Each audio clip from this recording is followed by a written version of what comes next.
This is Infection, the survival podcast recorded live on Tuesday, December 18th, 2018, episode 205.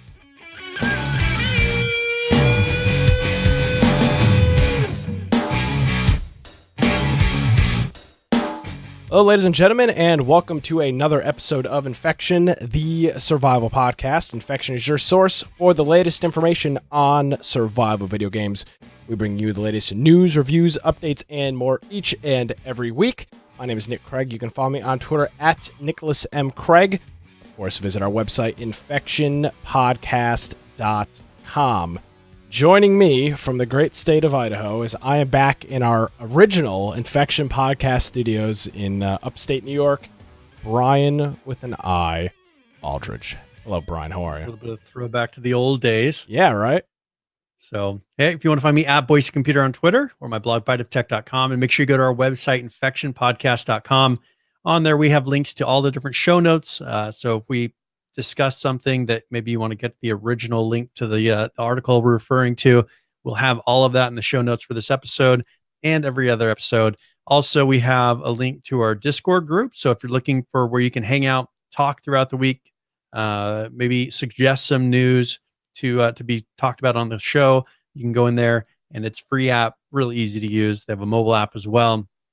We also have our Steam group. If you like to get a notification before the live show starts, who knows, maybe for our Christmas show, if we do that live, you'll happen to be at your computer when we do it, and then you could join us live. So if you have that notification on, it makes it really easy. And then we have our YouTube, Twitch, and audio-only forums links as well. So go check us out, infectionpodcast.com. Yes, sir. And for our live audience that's watching on Twitch today, if you hear anything weird or if there's anything funky going on with the audio during the show, please let me know beforehand. Working on a little bit of a skeleton. They hear your mother setup. yelling at you now, through the door in the background. I'll hear that. I mean, I can hear that. But if you hear anything else weird or wacky going on, please do let me know throughout the recording here. You mentioned Christmas, Brian. Our tentative plan, we haven't nailed anything down yet, but some people get very upset when we make changes to the show last minute. Our tentative plan is to do our Christmas show the day after Christmas, which will be Wednesday the 26th. Probably around 7 o'clock Eastern. Might be like maybe half an hour later than that. I have something that I may have to do, but our plan is Wednesday night. If we can't make it work, we may just pre-record something and then publish it after the fact. But follow us on Twitter for that. It's at InfectionCast, CAST. And when you follow us there, we'll tweet out what the deal is. But it'll be a post-Christmas show. I don't remember what we did last year. I don't remember if it was before or after Christmas last year. Maybe it was probably the day before after Christmas. I'm pretty sure. Did we? But it wasn't right around this date, was it? It was. Christmas was a Monday last year. Oh, was it? It was. I don't remember what we did, but nevertheless, we'll have our Christmas theme on our Christmas backgrounds and our Christmas hats. Wink, wink, Brian. Go make sure you got your Christmas hat ready to go. I already have one. Excellent. I think I made you buy one last year. Yeah, I've got another one, a special Excellent. one for the show. Oh boy, I don't know about that. I'd like to point out I've got my Infection, the H1Z1 bumper sticker in the background here. We're all back and we're ready to go at it here. Let's see, Brian. What went on this week? I did some traveling over the weekend, and I'm now up in New York. But I know you guys played Overwatch on Friday night, and it was the winter update for Overwatch. So how'd that go? Yep. So we played some Overwatch. Of course, they have one of the special events in there where you hunt a what's the abominable snowman? Is that what it is? I don't remember what they called him in there. But there's a player, so it's not you against NPCs. Okay. It's one player is the abominable snowman or whatever it is. Do you remember what he's called? The abominable snowman is the snowman. Is that what they call him in the game? In the game, I don't know. I didn't play. I'm trying to remember what they call him, but pretty much it's the big ape is the guy that you're trying to kill, and he has some special abilities where there's meat throughout the map. If he gets that, it like gives him a power up, and so I gotta remember her name. His name is Winston, apparently, according to Winston, the monkey guy from the game. Yes. They don't call him the abominable snowman in the game. No, but I'm saying that's what he's representing in this special mode. Because it's Christmas type of a theme. And then you are playing. What's the girl who shoots the frost? May, yes. May. So all the people that you're with are actually May, and so you're trying to freeze him and block him in and do everything to try to kill him before he's able to wipe all of you, because he'll get a boost and then he'll chase you around for a while because he can just one shot you. So that's pretty much the special game that they have going on right now. And then we did a number of normal games. So it pretty much the standard Overwatch. They're giving away crates, so make sure you at least go get a game or two in there, and you'll get one of the Christmas crates pretty easily just by playing a game. So we had fun. Excellent. We played 3 or 4, maybe 5 games. Okay, that's good to hear. Now, coming up this week is a game. Yes. Very special game. A game that we have been waiting a long time for, and I'm hoping everybody will join us on Friday night.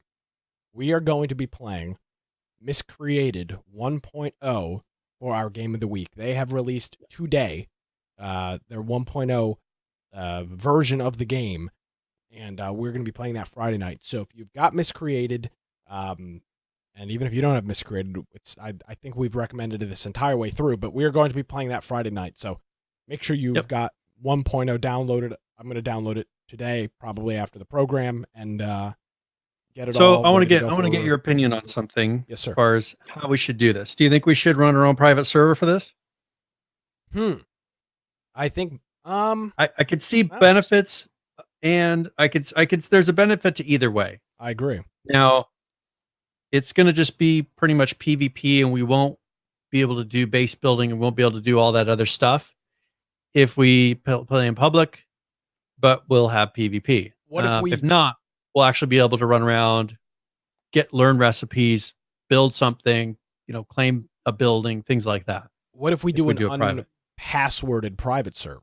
They have a server. We could. Browser? I'm sure people, because the servers are filling up. I'm sure we would get a lot of people in there. I think we should do that. We'll turn on the server on right before our game night, and then do that. I think we should do an unpassworded private server. So, yes, okay, that's fine. I just wanted to get your take on that.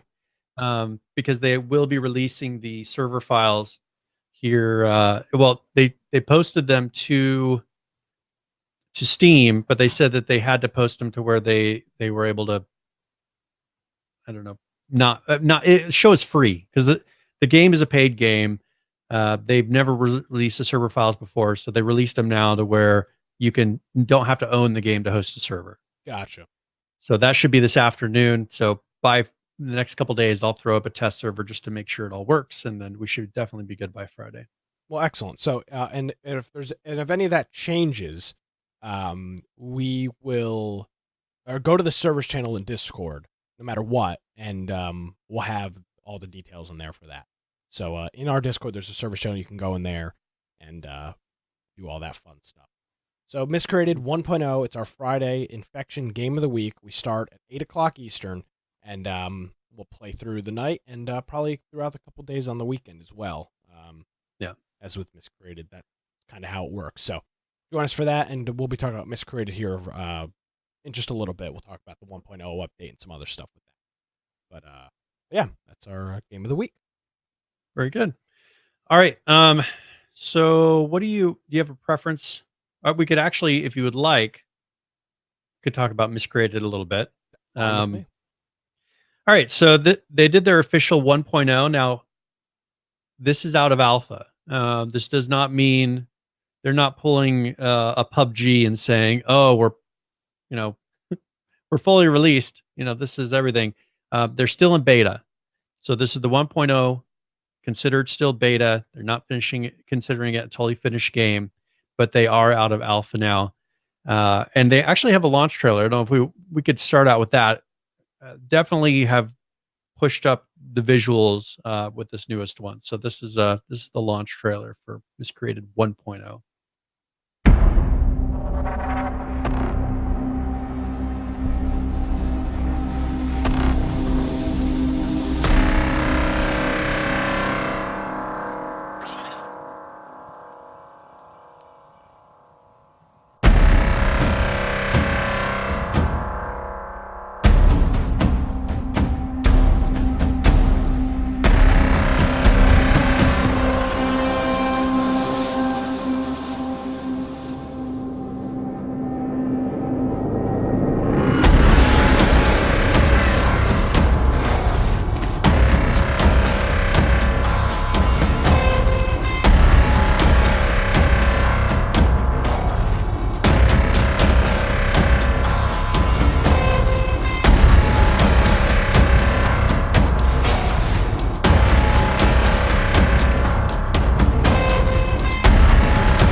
All right, so that's the Miscreated 1.0 trailer, and as you said, Brian, doesn't you talk about a big graphics upgrade?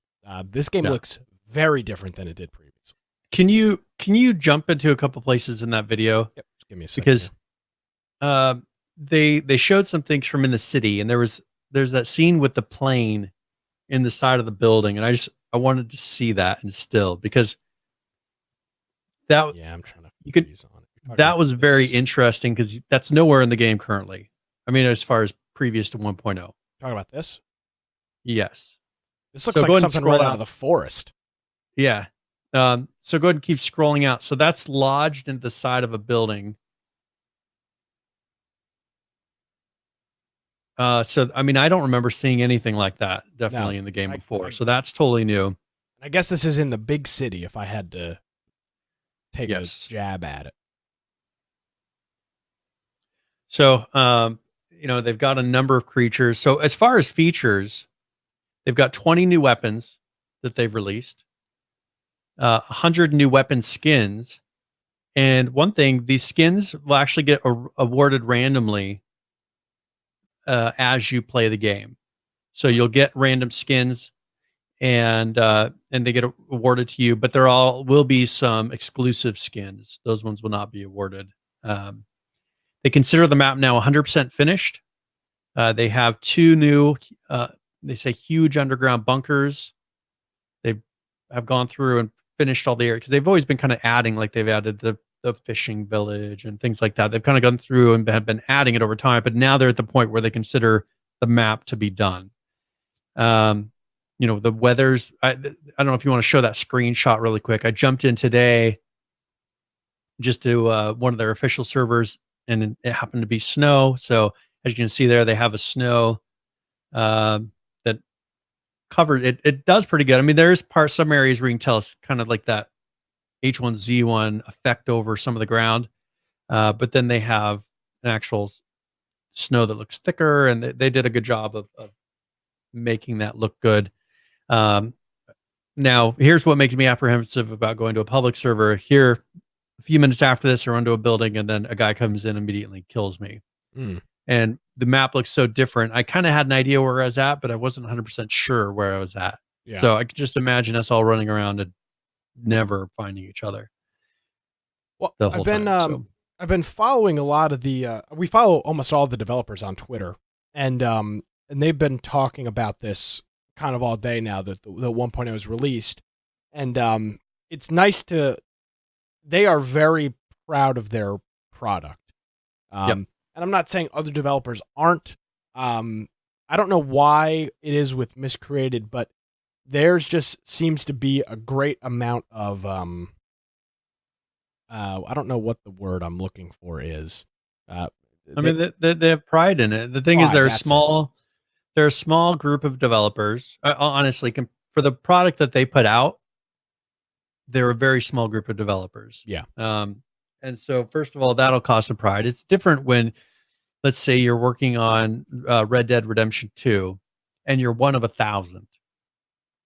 If you look at Marco, he is the main level designer. He's touched almost all areas of that map. He may have some help that have been doing it recently, but he is the pretty much driving force behind that map. So he's very proud of that map.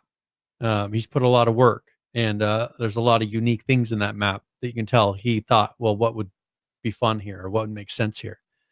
And then each area, you can tell they had a big hand in each part. So I think that would be a good reason to have some pride in it, because when you have such a significant stake in the end result, you can say, hey, I did that. I did that. I did that. Where I actually had Donnie, or let's see, actually it was someone else who messaged me, and they were like, hey, on Red Dead Redemption, there was one guy who was in charge of the, the melee combat, because they already had some of it done with previous games, GTA, and he said, and there's like 20 guys just working on the horse.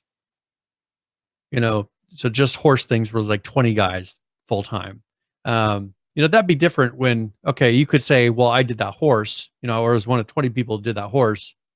versus in there, you could say I did 1/10 of the whole game on this. I just looking at, we've seen a lot of games that have released or have published, and I just don't think I've seen the. I don't know how pride comes across via text. It's a little weird, but I mean, I just, there's just a whole bunch of tweets from the folks over at what's the Andromeda Interactive or something like that is the name of their studio, Andromeda Interactive, and it's just cool to see that they're proud of their product. And again, I'm not saying that other developers aren't, but it's just nice. You don't always see that. You don't always see that. You don't always get the pride sense. A lot of the time, it's like, well, here it is. Here's the version. Well, I think Enjoy. sometimes once you get closer to the point where they're at, in development, there's some people who just, get frustrated with things, and they're too much politics and everything else gets mixed in to where they just don't enjoy. They don't have that same drive and thirst that they did when they first started making a game. Here, it seems like they have that same drive and thirst. They've had it the whole time. I've not seen a point where they weren't behind their product. And we've covered 1.0 now pretty extensively for a while now. And there is still, a plan to talk to, if not one, at least a couple of the developers here in the coming weeks and get some opinions and some reaction to the game being out of 1.0. So that's the plan with Miscreated. And as you said, what did you say? 20 new weapons, 100 new weapons. 20 new weapons, 100 new weapon skins. 100 new weapon skins. There's a whole bunch of vehicles available now. Weather system, the temperature system, base building parts they've added, farming system. 19 weather patterns. So 19 different patterns, not just states of weather patterns. Right. That's pretty incredible. They put a lot of work into this. 700 clothing variations, 400 base building parts. There's a lot of stuff to do in here. Yes. So, and that's the thing is, we've never experienced, like, there's 400 base building parts, and I don't know how there were a decent number in there before. My issue is, if we played on a public server, we'd see 5 of those base building parts. Oh yeah, for sure. Honestly. 700 clothing variations, which I'm not as big on the clothes. But I think if you can get more of the long-term people, if they can get away from right now, Miscreated on public servers is very Rust-like. And I don't know that that's their intention. I know that it keeps a certain crowd, because it's kind of like a mix of Arma and Rust. Because Arma kind of has that feeling too of, you hunt people and you kill them, but not all Arma players are like that. Not all of them hunt and kill. Every Rust player is like that. I don't think you'll find a single Rust player that just doesn't want to kill somebody else. But shots here, fired. I think that, they'll be honest. I think they'll admit that. But I think here, they've gotten towards that to where everything on public servers, because they've only had public servers, and you can't build up a community unless there's some sort of actually, it's not public servers. It's all been servers that you have to host through a specific hosting company, and there's limitations to it. I think now you'll be more likely to find communities that actually want to have cooperation in the game and do different aspects of it. Maybe even some role playing, whatever it is. I think you'll start to see that, and you'll start to see a little more positive aspect of this game play out once people can create their own servers and create their own communities. No, I don't want to reminisce here too much, but I want to get your thoughts on this, Brian. Do you think at this point in time, Miscreated 1.0 is the closest thing to the original H1Z1 that we've got? Yeah, I think it's got to be the closest. As far as the feeling of, now, the one thing that was unique that we weren't able to experience in Miscreated, that I think would have made it closer, that hopefully we'll see now, was the containers, and being able to set up a base where you actually can go back to and get into a fight go back to it, get some stuff, and then get back in the fight. That's the problem with this one right now, as a previous to 1.0, was you would get in a fight, you die, and you couldn't go get your stuff again, and the fight was over. I mean, you could run in there with some random weapon you maybe found, but that was kind of the fun part for us in Just Survive, was that we could keep the fight going until one side gave up or ran out of resources or something.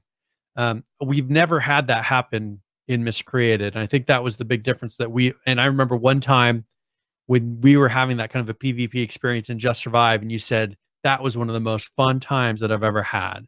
And I know that was the aspect of it. Yeah, I know. I remember specifically the fight that you're talking about. We fought for an hour. You couldn't have had that in Miscreated previously. You couldn't. I mean, it just wasn't built up. So hopefully now, if you can get to where you have more of a base and things that you've stored up, I think at that point, then you're more likely to have that similar experience, because the rest of it is very similar. Much more polished than H1Z1, but still similar. I'm trying to think, where was that base? That was at the power line base, I think, is where we had that. The base that was by the power lines, yeah. So, and now some people would say, well, that wasn't somebody's cup of tea for game. And if that's the case, then no, Miscreated is probably not, the thing for Miscreated 1.0 is probably not the thing for you. But the ability to get into a firefight and then go back, gear up with the stuff that you'd spent hours and hours and hours getting, gear back up at your base and then jump back into the fight was something I really appreciated, especially as a large group. We always play with a large group, and it's very hard when your group gets wiped out when you have nothing left and people just come running back in with sticks and hatchets. That just doesn't really work. Yes. And that's what we were hoping for, I think, originally when we played Miscreated.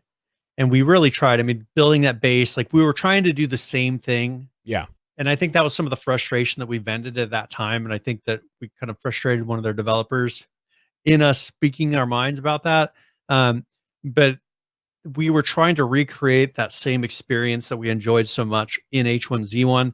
And then we just hit that limitation. We just hit the bases cannot do this. And the base building on H1Z1 was nothing to be proud of. Garbage.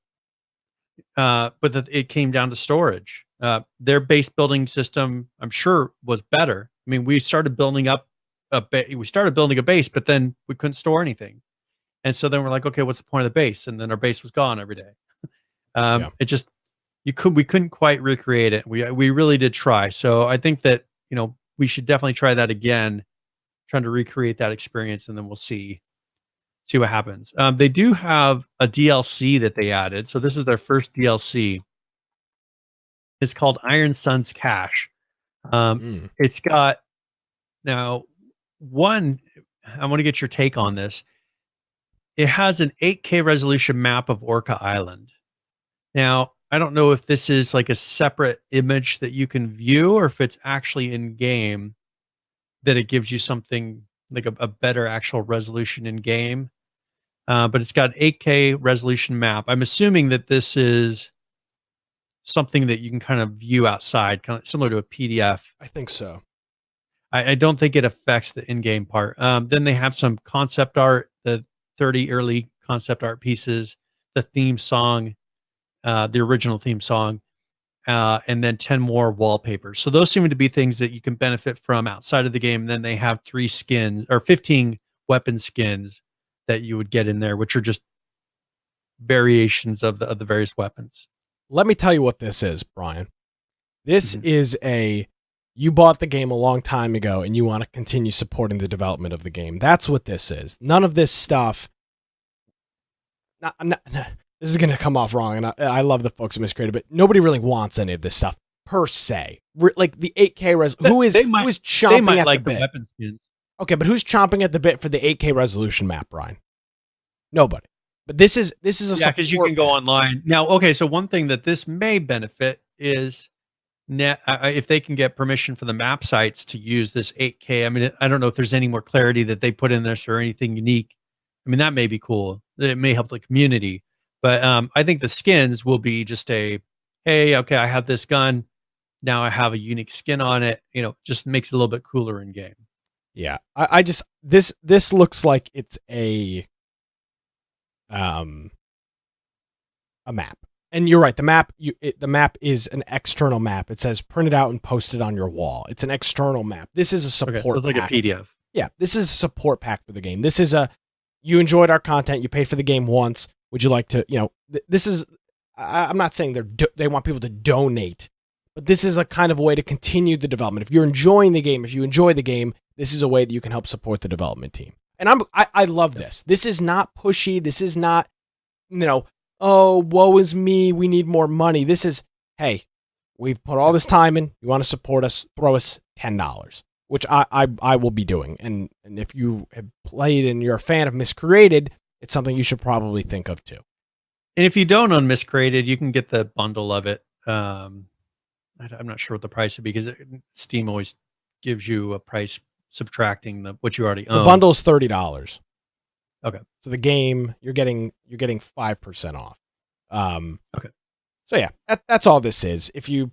That's all this is. This is a support pack. This is something for the real enthusiasts of Miscreated. This is not for the casual player. This is not intended for the casual player. This is intended for the 1,000 or so people that have been playing this game religiously for months now, or for years now rather. So this is cool. I like this concept, Brian, for real enthusiasts, and just kind of a way that you can give back a little bit back to the developers for all the time and effort. And the fact here's the difference. I've seen some games where they'll go through and they'll sell those 15 exclusive weapon skins. They'll sell them one at a time, 99 cents a piece. I don't mind that either. But here, they're throwing it all into one thing. They're not making you buy. I mean, let's say you got them at 99 cents a piece. You'd get the skins for $15, and then some places would say, "Oh, the theme song is $5." I mean, I've seen all kinds of stuff like that. So this, I think, is a fair price. You get all the stuff. I don't know that they're going to be putting in a lot more skins. Yeah. It'll be interesting to see if they continue this. But this, I think, as you said, this is just more of a one-time, is what I think it is. Yeah, and again, it makes sense. I mean, the game is what? The game is $20. So, or 25 normally. It's on sale now for $20. So that's out there for the enthusiasts, which is a pretty common thing after your 1.0 launch. We've seen a couple games do this, release DLC right after your 1.0. So that's Miscreated. If you're a Miscreated fan, even if you're not and you own Miscreated, hopefully you'll join us Friday night. I'm looking forward to it. I really am looking forward to it. We've been waiting a really long time. We have tried so hard to love and play Miscreated, and we have just been, it feels like been kicked in the balls every time by just no base building, no storage, no this, no that. And we're hoping now that 1.0 is not that anymore. So, and we'll find out Friday night. I wonder with private servers if you can adjust the storage limits too. That'd be interesting.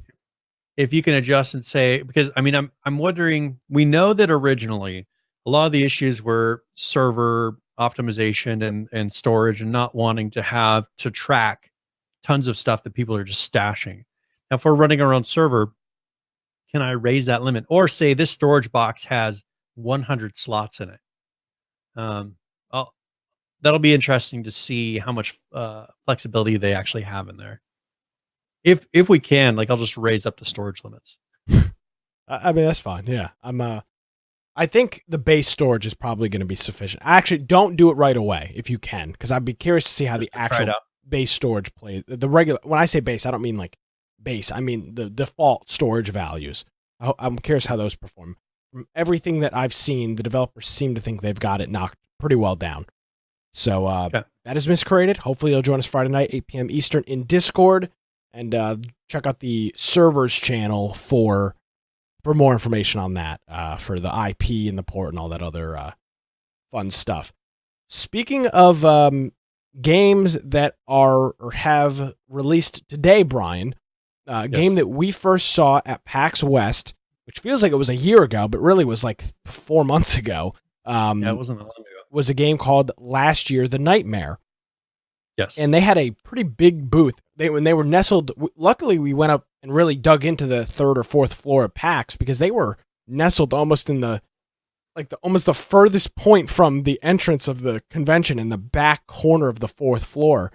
And fortunately, we had the opportunity to talk to Justin Velasquez, I believe was his name, who works at the team at Last Year the Nightmare. And this game is a kind of not a Friday the 13th clone, because I've seen people saying that. It's not a Friday the 13th clone. Friday the 13th didn't do anything revolutionary, but it's a killer versus survivors thing. And frankly, it's a little bit more like Left 4 Dead than it is Friday the 13th.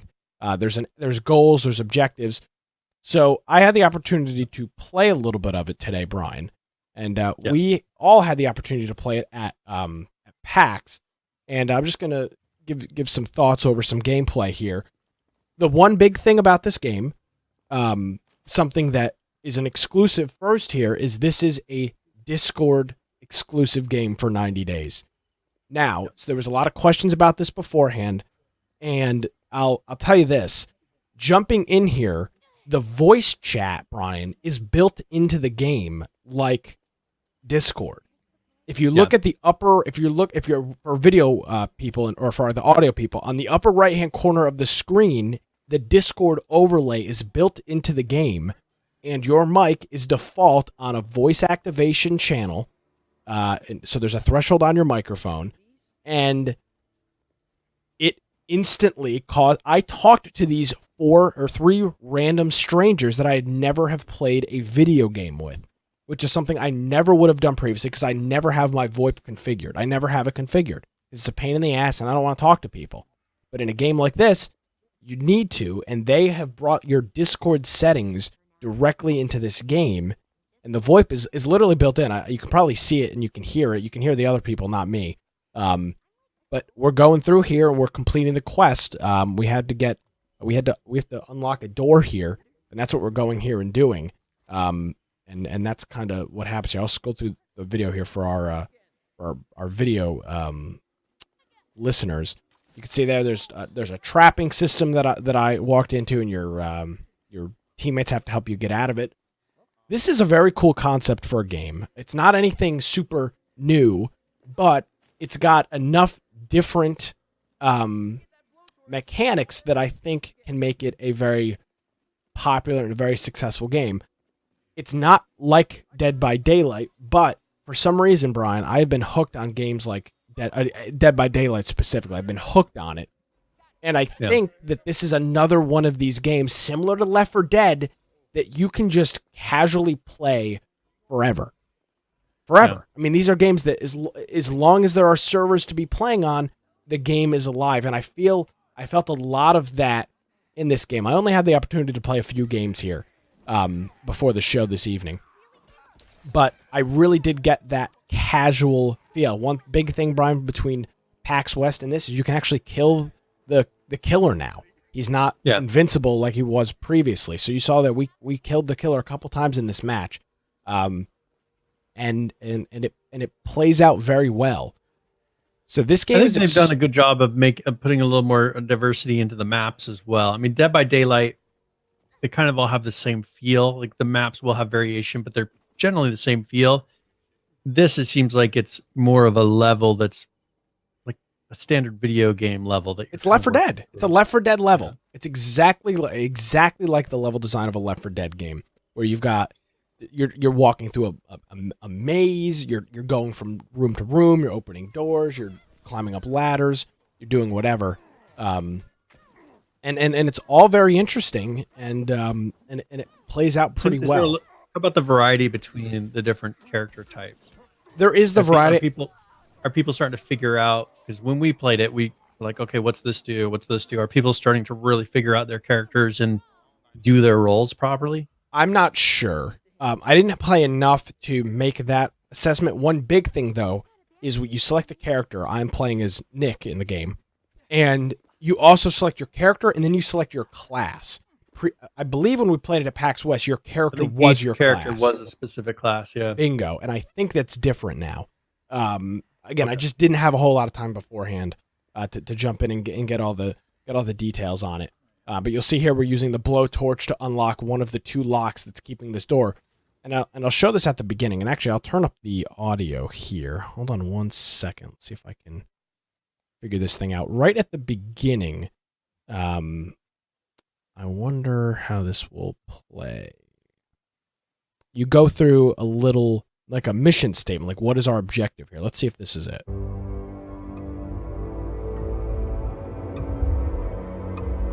Okay.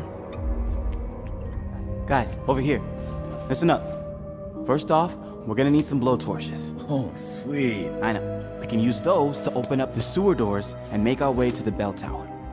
After that, we gotta get the doors open. We need to get some gears to get them moving again. And then we're out? We'll still need to get to the top of the tower, but yeah, we're out. So that's how the game kind of opens, and then you go through and select your class. But overall, Brian, I think it's very cool. It's just different enough than a lot of the other games, and I'm going to continue to say, and if it's beating the dead horse, that's fine. It feels like Left 4 Dead. There's a task, there's an objective, there's a goal, and the killer is there trying to take you off that and knock you off that goal, which is what Friday the 13th really didn't have a goal, per se. It was to escape. But This was getting 2 blowtorches, then going into the next room, finding the gears, putting the gears on the clock tower, opening the door. There's more to that. It's more, I don't know if you want to call it skill-based, but there's just more to the depth of the game, which I thought was really cool. So it's available today on Discord. Let me see if I can get a price. Yeah, the price is, so it's $29.99 on Discord. What are your thoughts on the price point? A little much? I think $20 right now is kind of the magic number.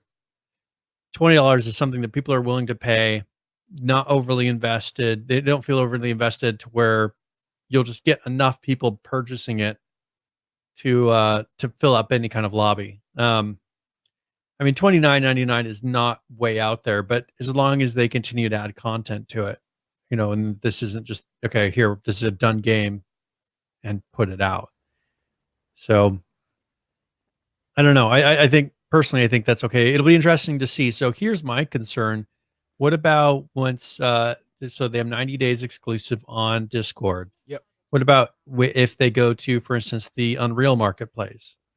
Unreal will be releasing their own voice over IP service and a whole bunch of features along with that. Are they still going to want to use Discord as the back end? Is Discord compatible with consoles and everything else? Because I don't know if people go. I don't know if people saw this news, but if people use the new Unreal marketplace here in the next year, they'll actually make it to where it's a platform independent voice over IP. So the VoIP will work on Xbox, PlayStation, PC, Mac, Linux, and it'll be one system. And we haven't really seen that. Everything will allow for true cross-platform play. I don't think you could do that with Discord. I don't know that there's a way to get Discord audio to work with somebody playing on a PS4.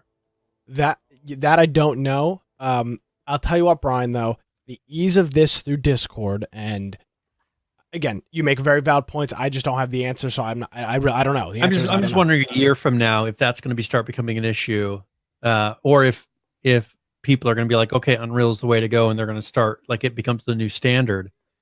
Yeah, I think we're going to see some contention in the next year between Discord and Unreal as far as, okay, which voice platform do we go with? Yeah, there was the ease of use with this. There was no configuration on voice, which is very rare. And here's the thing. It didn't give you an option, which is in a game like this. Now, not all games don't need this. Let's be clear with this. But this game specifically, voice chat is huge. Yeah. It's pivotal to the game. And the fact that they don't give you, and it's not a Fallout 76 where it's not necessary. You don't need to hear some jackass running around in Fallout 76 doing a Let's Play on YouTube. In a game like this, you do need to hear what the other people are saying. You do need to communicate with your teammates. So now there's no option to make it push to talk? It is. There probably is, but it's a voice activation by default. Okay. It's not always on by default, which was Fallout's problem. Similar to Discord, you can see on the right-hand side of the screen, the voices are flickering as people are talking. So I think it's using your Discord threshold by default.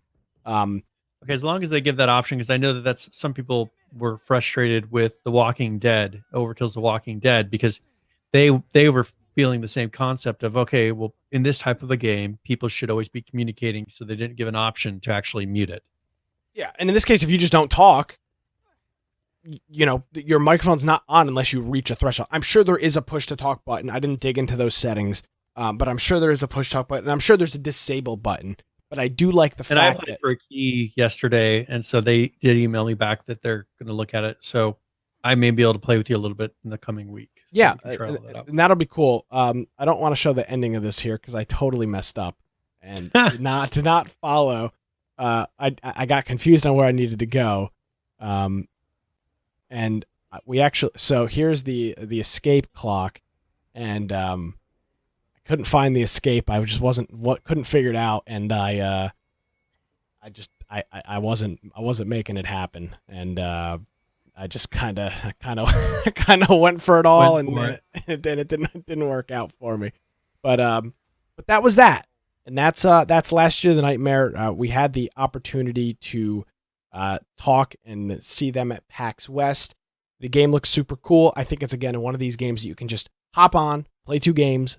Similar to Dead by Daylight, similar to Left 4 Dead, similar to what Friday the 13th kind of had.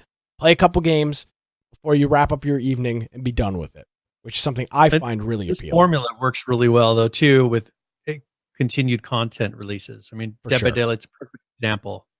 They just keep releasing more and more of the villains or guys that you're fighting.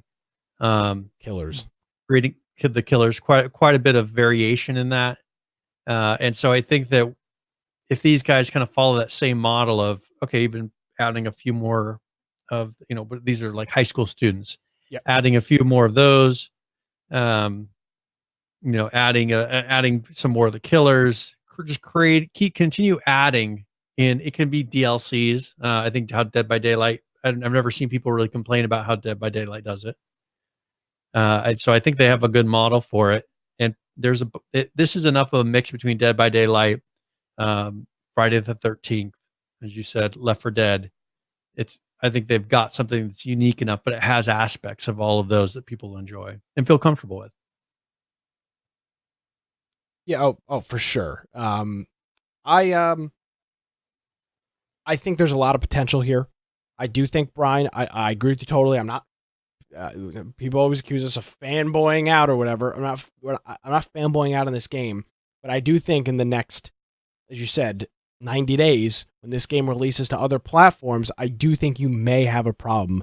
I'm hoping that they've planned all this out beforehand, but time will tell. So for the next 90 days, it's exclusively on Discord. By the way, the Discord game thing, it wasn't very intuitive, but it did work. I mean, it was kind of confused. I had to read an email on how to redeem a key. It wasn't the easiest thing in the world. I guess I should have disclosed that. I got a free key, but I had to literally read the email on how to activate it. It was a little weird. But once I got it in there, I clicked play, and it opened up. It was very easy in that regard. It installed the EA anti-cheat, and that was it. So, Last Year of the Nightmare, you can check it out. And our friend Duck is asking, is there a Nitro discount for the game? I would assume so. I think the Nitro discount is for every store-bought item. So I would assume that also follows that, but I don't have Nitro. Yeah, I don't know. So yeah, Last Year of the Nightmare. Very good. All right. So let's go and talk really quick. There was a leak regarding the Steam Winter Sale. Oh boy. And so, this is something that people really look forward to if you have a game that you've been watching for a while. But they are going to be doing December 20th, so in 2 days, and it ends on January 3rd. So if you're planning on getting any games, you're waiting for a sale to happen, this will be their winter sale. They have an autumn sale, winter sale. So this will be interesting to see what games. It seems like lately I don't know if we just have too many games, but it seems like this past year, the last couple sales, it's like, I don't really see anything that catches my eye. Well, they got rid of the flash sales because of scumbags and their chargebacks, so the Steam sales are kind of lame now. But as we do with all of the sales, we will publish I don't want to. It's almost the same list I've had, but we'll publish a list of games that we talk about on a regular basis, games that we've mentioned that are on sale. So when this goes live on Thursday, expect to post Thursday or Friday on the site with the games that we talk about, and if they're on sale, they'll be in there, and then you can go ahead and buy them. I'm sure Miscreated's already on sale, but I'm sure that'll be on sale. Dead by Daylight will be on sale, I'm sure. A game like Ark will be on sale. So Rust, I'm sure, and a whole bunch of other games. Forest as well. So we'll see what those are with the Steam sale. But get your wallet ready, Brian. It's Steam sale time. You got that new GPU, right? Time to play all these games in these ultra high settings.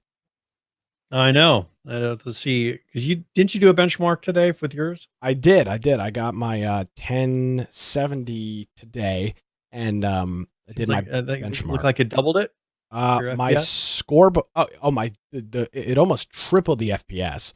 Nice. The highest FPS on my 960 was 20 FPS lower than the average with the 1070. And I was using that free GPU benchmark software, which uses a DirectX 11. I know. I'm not trying to do anything crazy. I was just trying to get a benchmark of what I'm working with, and it looks like it's going to be great. I used to have issues playing a game and recording. Now you did have 4 monitors attached, and I don't right now. But that last year, the nightmare, I capped on this computer with OBS, and that seemed to work out pretty well. Now Discord doesn't have I didn't see an FPS overlay, but the game ran relatively smoothly. So yeah, Steam sale. All right, Brian, so in 2 days, keep an eye out for that. Yes, sir. Our friends, I call them our friends at Daybreak, had an announcement. Yeah, they're our biggest fans. They had an announcement at. They didn't have an announcement at. They had an announcement. They made an announcement. They did a live stream here a couple days ago. And our friend, I can actually say this. We met her. She was nice. Sarah Flanagan was in the stream, and they were talking about a new Planetside game. Brian, what? They're jumping on the battle royale thing, even though they've already got a battle royale game. So, what are we looking at here? Yeah, so this is Planetside Arena, and actually, I'll put a video. I don't know if that's easy for you to pull up. It's embedded in one of the pages, but this is their announcement. And as you can see, it's a BR style, but because pretty much they don't have H1Z1 for PC anymore. They have it for the PS4, is what they still control. And I think they wanted to bring that same battle royale feel of what you have on H1Z1 and put it in their franchise that they pretty much still fully control, and which is Planetside. And so this will be a 200, I think it's 256 versus 256, right?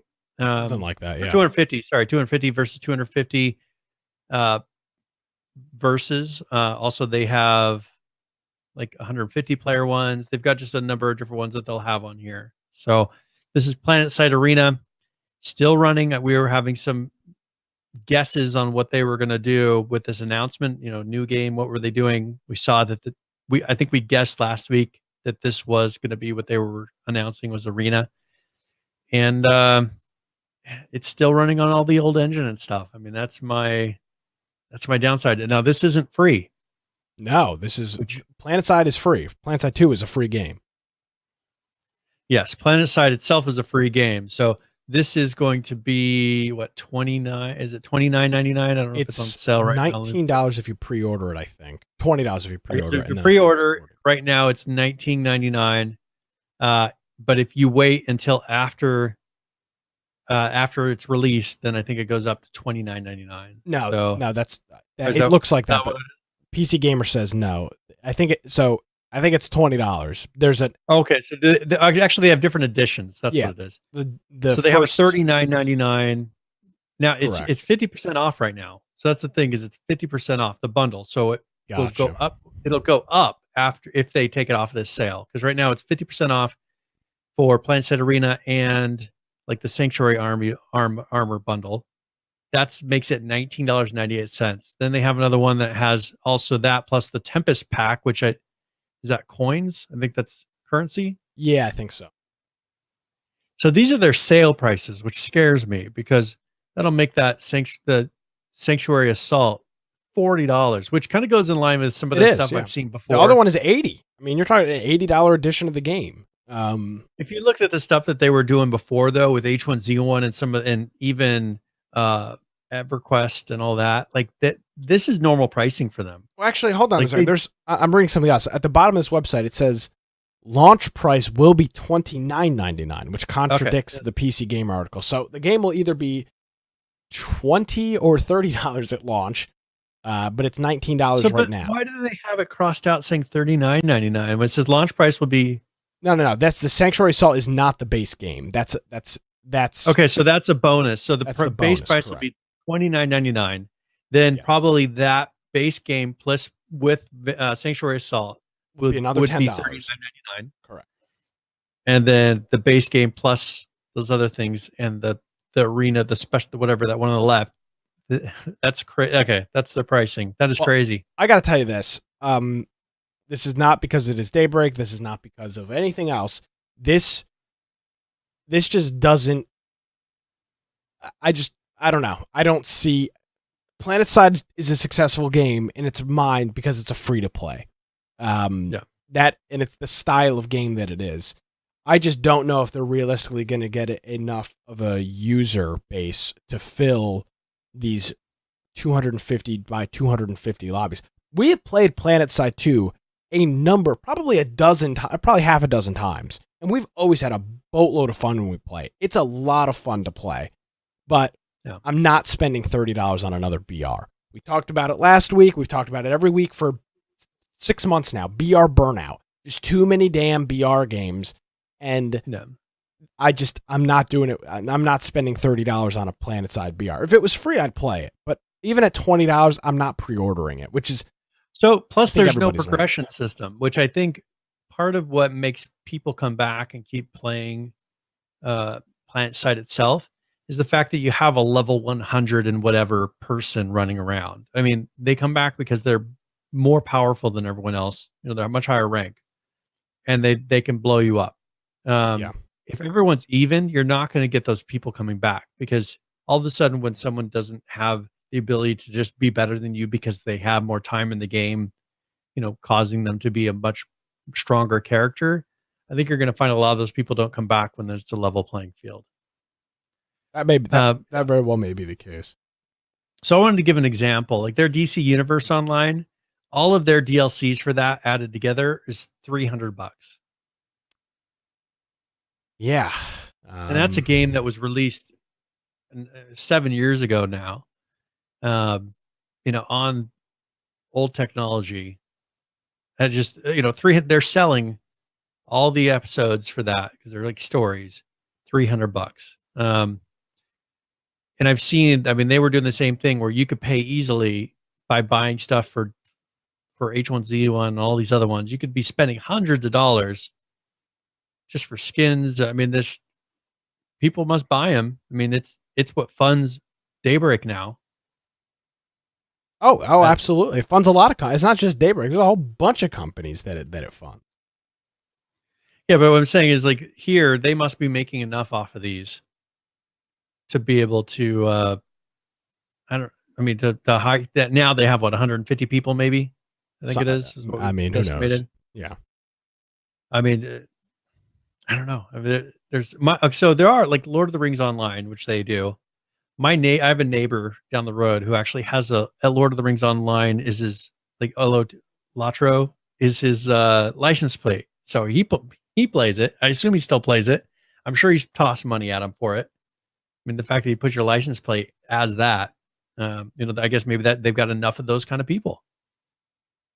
Very possible. I could probably talk him out of and get him playing another game if I just showed him. Look at this game. It has all these features. I don't know why you have to go ruin Brian has to ruin everybody else's fun. He can't just be satisfied. He's been doing. That's how he met his wife. They have a couple kids now. Well, I mean, that's fine. I don't want to get into that on here. But so this game is out the season 1 is out January 29th. Damn, I wish the game was like $10.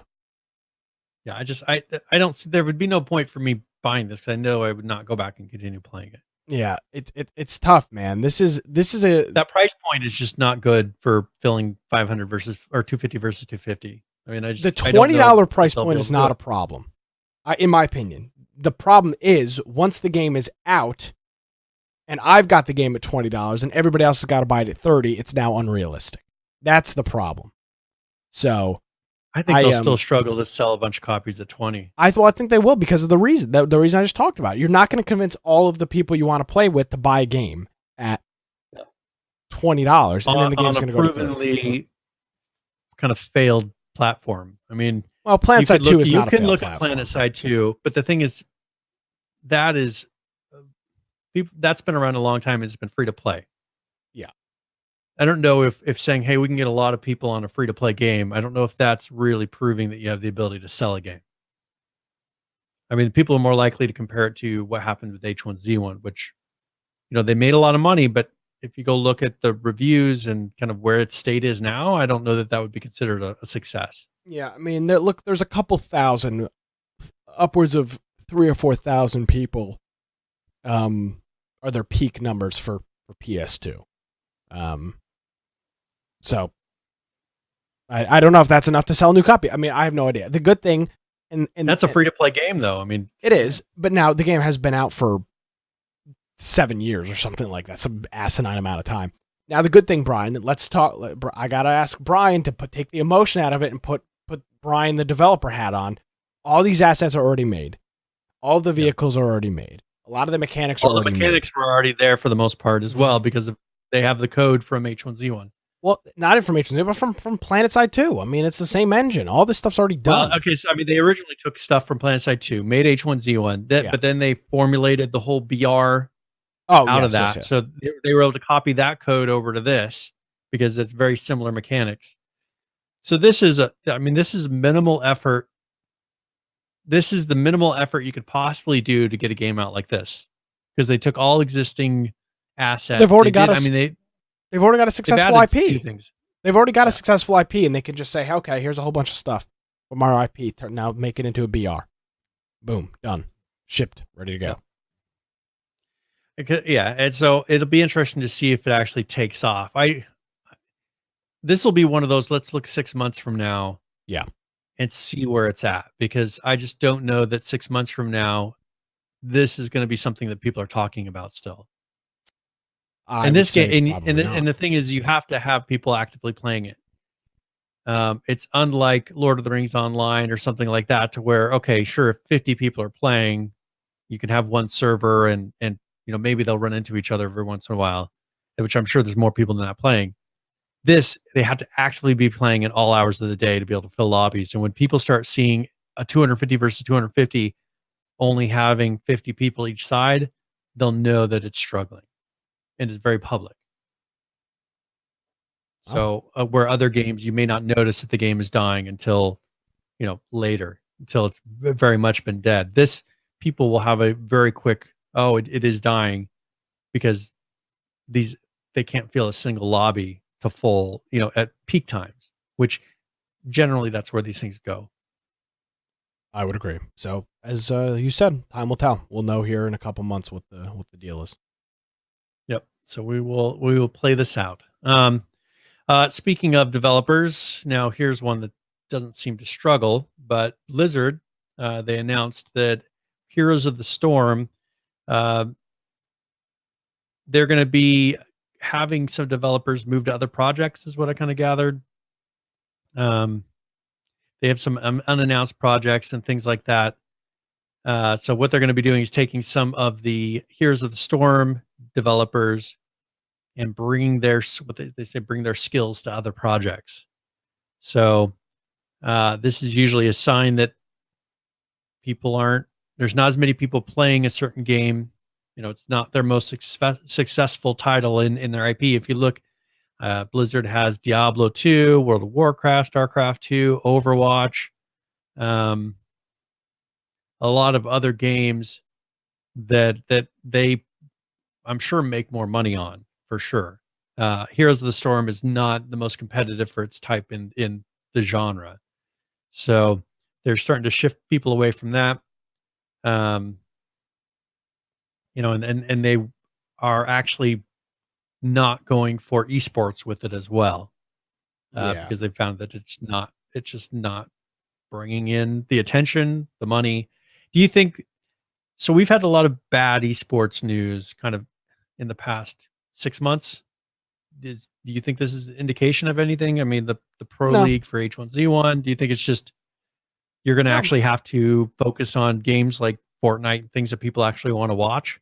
No, I just think that they're just, Here's the Storm has been out. I mean, I'm trying to think. I don't want to make up a number. It's been probably 3 or 4 years Heroes of the Storm has been out. So they're just slowing down the development. I mean, they've got this massive team working on it, I'm sure, as Blizzard does. And they just need to rearrange some of those people, and they're probably realizing, the esport isn't feasible, and it's just not realistic. So I don't think I don't think they're shutting down Heroes of the Storm. No, I'm sure. So that's just rearranging assets and getting people to work on new stuff, I guess.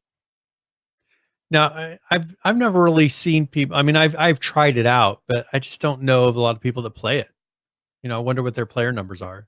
Yeah, well, if they have a decent number of people actually playing, because it's on Battle.net, you can't really go and look it up easily. We'll never. You can't look it up at all. There's no way to know what people are playing on Battle.net. So, who knows? Unless they were doing really well and they were like, "Oh, look at how many people we have playing this game." Epic does that every time they want to prove some number. Hey, we've got 60 some odd million people with accounts or whatever crazy numbers they pull up. So, that's it. Some interesting news out of our. Out of Blizzard there. All right. Atlas, Brian. Yes. Tomorrow. Tomorrow's the day. Are you buying this tomorrow? Yes, that's a yes. Maybe. That's absolutely a yes. I probably will. Yeah. You know me. It's weird. It says it's out in 16 hours. So the 19th, depending on what time zone they're basing this on. I'm logged into Steam locally, though, and it says that the game is unlocking in 16 hours. So I guess it's got to maybe be middle of the day. Maybe it's not releasing at midnight. Probably not. Because they got to think these guys are West Coast. They're outside of Seattle. They probably don't want to release it at the worst time possible for all their developers and their staff. So, if they did it in the middle of the day on a work day, this is enough before Christmas to where even if things go horribly, they have a couple days to kind of arrange things and not ruin everybody's holiday. Yeah. So, yeah. A couple videos or video. Yeah. So there's they did a teaser video here. So I don't know if you want to play that really quick. Now, I want you to keep in mind the feeling of Ark's videos, because there will be a lot of comparison to Ark. I think, because it's very much the same development team plus some people. Now, Ark, whenever they did videos, there wasn't a lot of art to it. It seemed like it was a lot of in-game captures. They were running people around, and there wasn't a lot of posing, and it wasn't structured. Here, this seems to be very different. So I want you to play this and kind of see if you think that they're going in a very different direction with Atlas.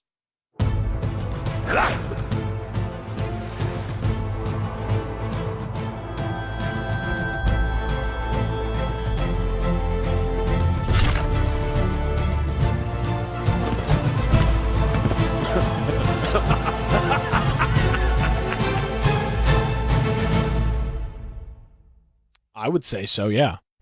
So, because they actually took the time. They've never taken the time to really do anything that's not in the game. Like, they've always just, here you can do this in the game. They actually took the time to pose a scene and make something happen. I don't know if they're trying to go a little bit different artistic direction. Or if that's, maybe that's an emote from there. We don't know yet till tomorrow. An emote. That could be just it might be an emote in the game, and maybe you could toss a thing in the air and make it land. Who knows? That may be all in-game stuff, but they usually never do that. So we will see. Yeah, I mean, they got some screenshots here. So this is going to be some of the PvP of capturing one of the other ships. Now, if I remember correctly, don't the ships, if you can physically get something, you pretty much own it. There's not like an ownership to ships. I have Isn't no it? idea. From what I heard, from what I remember them saying, is anything in the world, if you can get it, it's kind of like Ark, other than the base building in Ark. If you can get it, it's yours. So I heard on that with the ships, like if you can capture that ship, you can take it and it's your ship. Oh, yeah. You're it's not like a dino in Ark to where it belongs to you. So that'll be interesting to see how that plays out. If people will be trolling, you'll just have people going and stealing everybody's ships on the server constantly. I think it's a big enough map, though. I don't think they're necessarily worried about that. No, I don't think so either. Here's a Should be pretty spread out. Here's a hand gliding scene or some type of gliding scene. This looks like it's straight out of Ark. This doesn't even look like Atlas. And then finally, we've got a ship on fire and somebody running with a bucket full of water. A little bit of Black Wake action going on this one here. So, it's so weird, Brian. We talk about all the time. We talked about it with Fallout 76. Buying games without all the information. And we are all going to... If it's a mistake, is going to be hindsight. But we are all doing the same thing again with Atlas. We've got practically no information on the game. We've seen limited video and text or picture content from the team. It is a team that is established, but so is Bethesda and Fallout's team. So, but we're doing it. We're running headfirst into a game that we frankly have got no information about until tomorrow. So here's my defense on that. First of all, when we originally played Ark, I think day one we had a fun time. Yes. Sure it needed optimization, it was buggy, but we have previous experience playing Ark, which is much of the same development team, and we had the experience of how they took us through the whole process of early access. Versus we just looked at another game by Daybreak, who both of those studios have games that we played heavily, but obviously because of the previous experience and how Daybreak handled development and handled everything, we're like, okay, we're passing on that one. I think it's more of our previous experience with the development company has put trust to where we're like, okay, even if the game has problems day one, that they're going to work on it and consistently put out updates sometimes 2 or 3 times a day until it's done. They have a track record of doing that. But what if the game sucks? I mean, you're basing your argument off of Ark being at the core a good game. What if this Atlas game is garbage? What if it's just not fun? What if it's just too much shit going on at the same time where it's like I can't do this? I mean, I'm not saying the developers are solid. I've got no doubt in my mind. So if they make the game as good as it can be for what it is, but the concept you're saying just... Yeah, I mean, that's what Fallout 76's problem is. It's not that the developers are incompetent. It's not that the engine is bad. It's that the game concept is kind of flawed. There's no NPCs and you have to run around with a whole bunch of random people. That's the concept itself is flawed. And just like Fallout 76, and I would say we even know less about Atlas than we knew about Fallout 76 at launch. We know less about Atlas. We know nothing about this game except what's on the Steam page. You and I have gotten a couple of press release emails about it and pictures that they've posted on Twitter. That's it. Yep. Now, I'm buying this game when it's unlocked. Let me be the first to say, I will be purchasing this game right away. But nevertheless, we always talk about how we need to be better than this. And we need to not allow these game companies to do this. But Brian, you and I are going to do the same thing tomorrow. And it's not just us. I know a couple of other people in chat right now have already said they're purchasing this on day one. So we are the problem. And I'm not saying this to really prove a point. Just here it is again. Why can companies release games without releasing enough information and pre-orders because we're going to buy it. Now, don't you think they've put out a decent amount of information though? No. I mean, as far as they've No. been putting out trailers, we know generally. I have no idea what you're going to do in this game. I mean, other than you'll be able to go to islands, you'll be able to do PvP combat, but that's okay. pretty much the extent of it. And drive a ship around in the ocean. Watch out for typhoons and dragons to come kill you. Yeah. What's the game? What do you do? like, what is the point of the game? I don't know. Some of that, though, that mystery is, I mean, that's what sells games, though. That's why I'm buying it, because I want to know, what the hell am I going to do in the game? People build up in their minds, they build up the best case scenario in their minds of what the game's going to deliver. Yeah. It's then when you get in there and Fallout 76, perfect example. People built up in their minds what that was going to be, as far as it's going to be Fallout. It's going to have all these cool things, but it's going to be open world, and we like games that are open world. Okay, it felt very short of what the fantasy that people have built up in their minds thought, just because the concept doesn't work. The things that people enjoyed about Fallout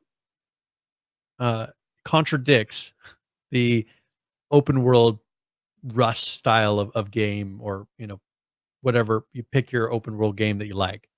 I think that here, hopefully they're not trying to stick to any one thing. Hopefully they looked at, okay, we have Ark as a platform, but what's the most fun game we can make? Let's not make the easiest, or let's not try to make that's the thing, is they need to make sure they're not trying to copy some other games, because there are a couple games that are a similar concept. Black Wake. I was hoping they didn't. Yeah, Black Wake. What's the other one that Microsoft put out on their Game Pass? Sea of Thieves. I hope they're not looking at, if these games were successful, let's do Ark mixed with those. That's what I hope they didn't do. Yeah, and again, I mean, explain to me this screenshot, Mr. We've got all the information we need to make a purchase. What exactly is going on here, Brian? Can you explain this to me?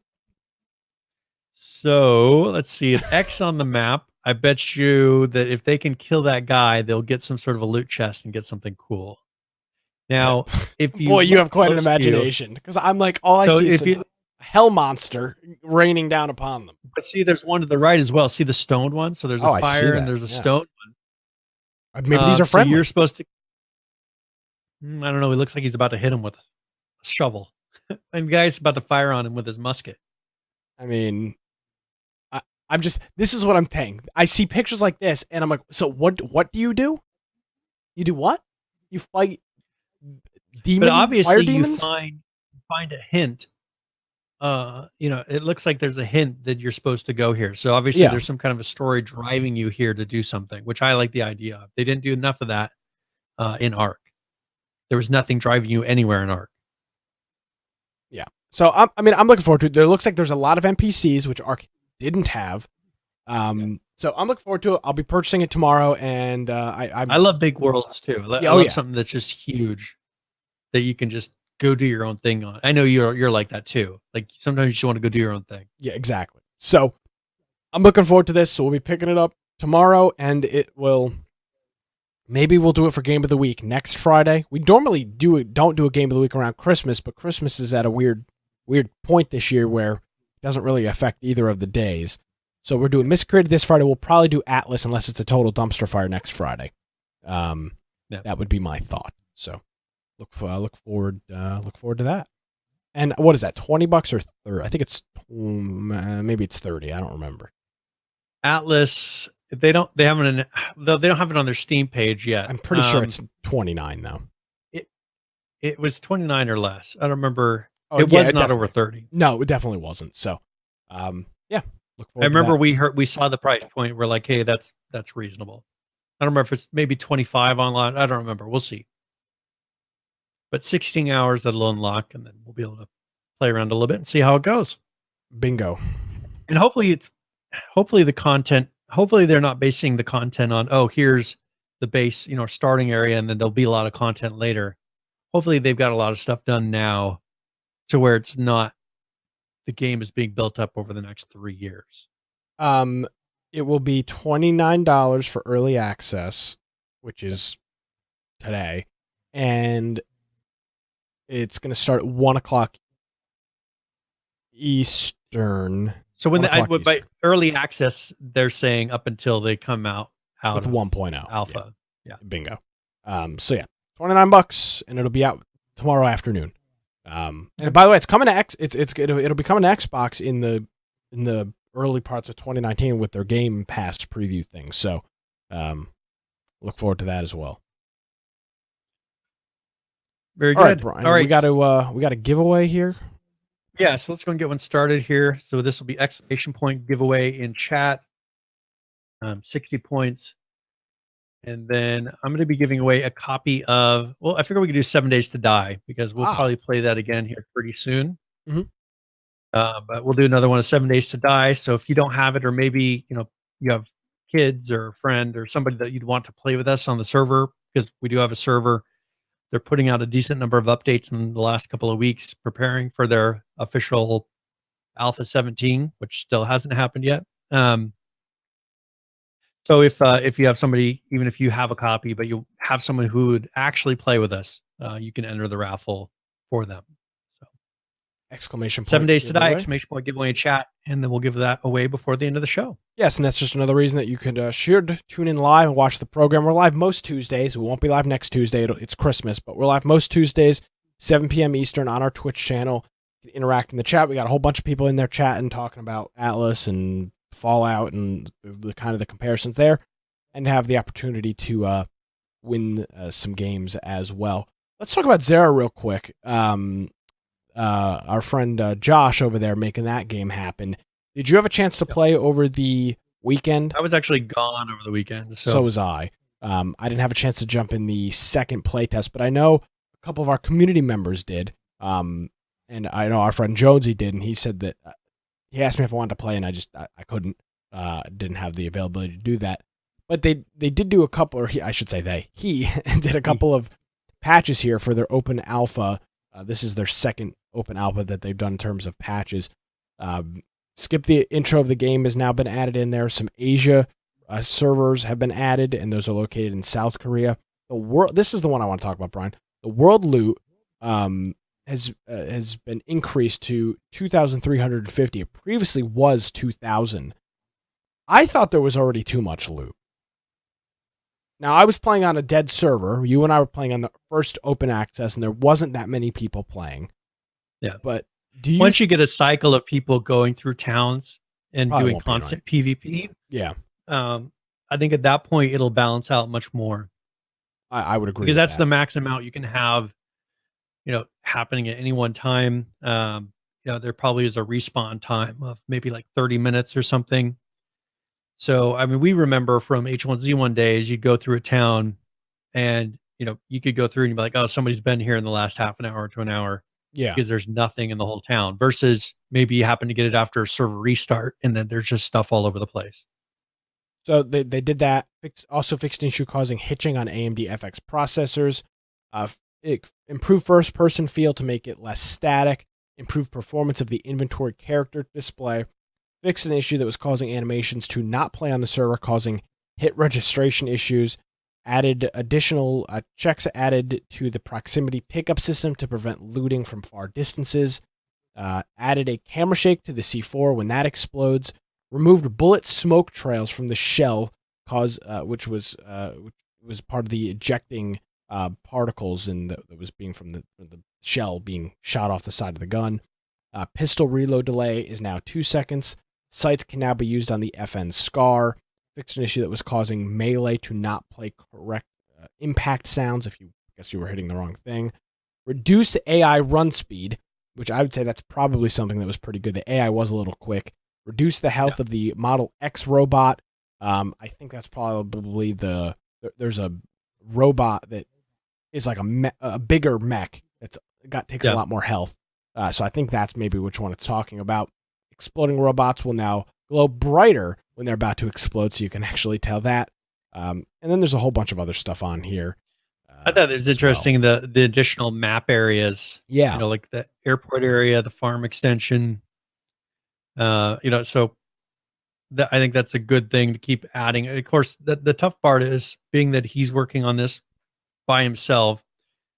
He's fixing things, and that takes away from being able to design the level. So it'll be interesting to see if at some point he brings someone else on to help with the level design as he gets this going off the ground, and he's pretty much just working on the code all the time. I know it's not nearly as fun, but I have a feeling that that'll be eventually what happens. I would say that's probably the case as well. So again, you can still go sign up for a playtest. There's a link on our website to sign up for a code. They've got a pretty hopping Discord server as well. So if you're looking for a group, maybe you can hop in there. I will. I'll bring up the current players when we get to that segment later on in the show. But yeah, that's Zero Survival. Very good. And actually, let's do a quick. There's Conan Exiles put out another, I guess, DLC. Oh, okay. That's what they call it. But this is Seekers of the Dawn. Ooh. And this is kind of still an Asian feel, but a little bit different. I mean, this is their strong point now of just giving people really cool base parts. Just, I mean, because they've kind of found their niche, I think, of people that are enjoying just making really cool looking bases and competing against each other with that.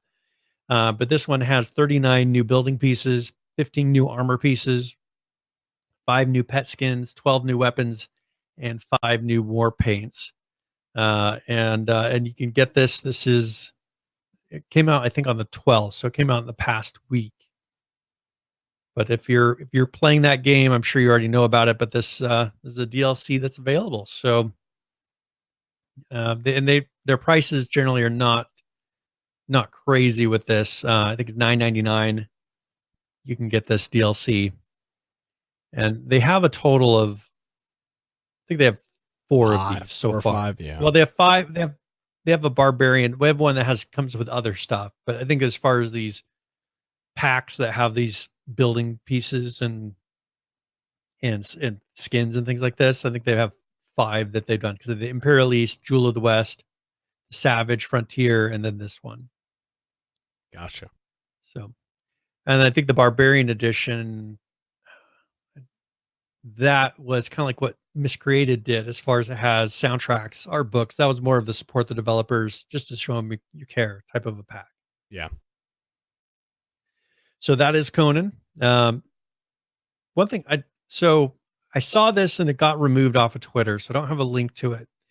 But with PUBG, Poopy Queen is no longer working at the company.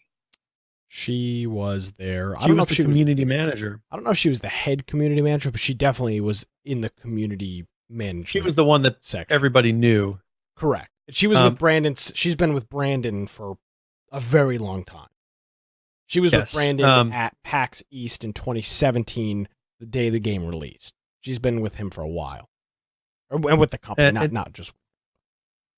Yep, and she is. Her real name is Sammy Kang. But yeah, so here's the official announcement. I left my job at PUBG Corp a month ago. So people didn't know it, but she's actually been gone for a month. Yeah, I've seen people still tweeted her all the time with PUBG stuff. Yeah, it's pretty funny. To begin a journey, finding freedom, and to be the discriminated people's eyes and voice. Watch me speak up for humanity and celebrate all the beautiful things in this universe with people I am in love with. And then she gives her Instagram account. So she hasn't worked for them for a month. Going to be going and doing something new. So, you think she sees writing on the wall? I was going to actually ask you that. I was thinking about this earlier when I was reading this. And is this a sign of what's to come? First of all, we mentioned that PUBG may be in trouble with the new China laws. We saw something that we weren't sure if it's 100% true yet, but we were looking at it, and maybe PUBG won't be able to be sold in its current form in China, which would be a huge hit to them. They may be seeing that they need to scale back, like, before it gets to the point of what happened with H1Z1, if they have way too many people working. Maybe this was if you want to step out, we'll give you a bonus right now because we still have money coming in. They may be trying to downsize and scale back while they can and still maintain a profitable company. I mean, that's kind of my guess of what's happening. I think you're pontificating. Or she just totally got tired of dealing with with all of this? I think it's probably the latter. I would imagine she's always been very nice to us. We've talked to her on a number of occasions, and we actually, I think, met her at PAX 2 years ago. She was very, very nice to us, and her and Brandon have been very, very nice to us from day one. But God, that role has got to be exhausting, Brian. When you are just she was flying back and forth constantly. I mean, when you were the punching bag of anything that goes wrong. I mean, we look at Greg Henniger at H1Z1 or at Daybreak. He now working at Amazon. I mean, you're the punching bag, and we're kind of seeing it now with.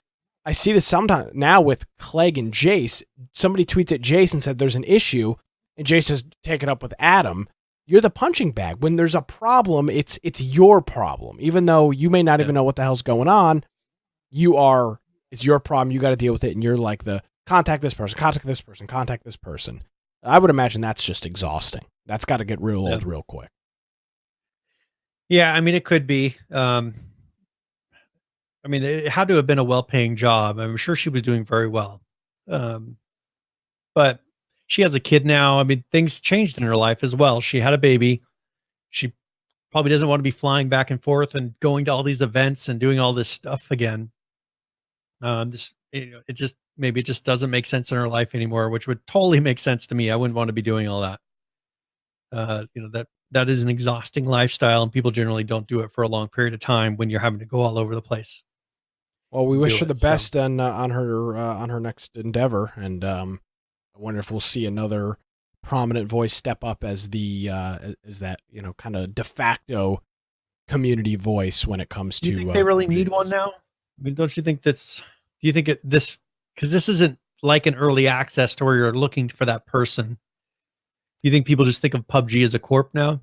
No, I mean there's your person, right? When you're on Twitter and you're having a problem and you need to bitch about the game. People do that anymore. They absolutely. I don't. Not with them. Yeah, but you don't bitch on game. You don't bitch it. Well, maybe you do, but I mean, I do on here. Yeah, you do it on here, not on Twitter. But I mean, but realistically, Brian, I mean, everybody's always looking. I've got a problem.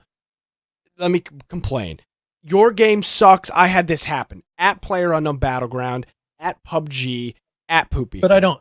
That's I what you don't do. message Bill Gates when I'm having a problem with Windows. No, because he's not the face. Who is? At Microsoft, they've got their at Microsoft Help or whatever that account is. That's it. Yeah, that's what I'm saying. It's not a person.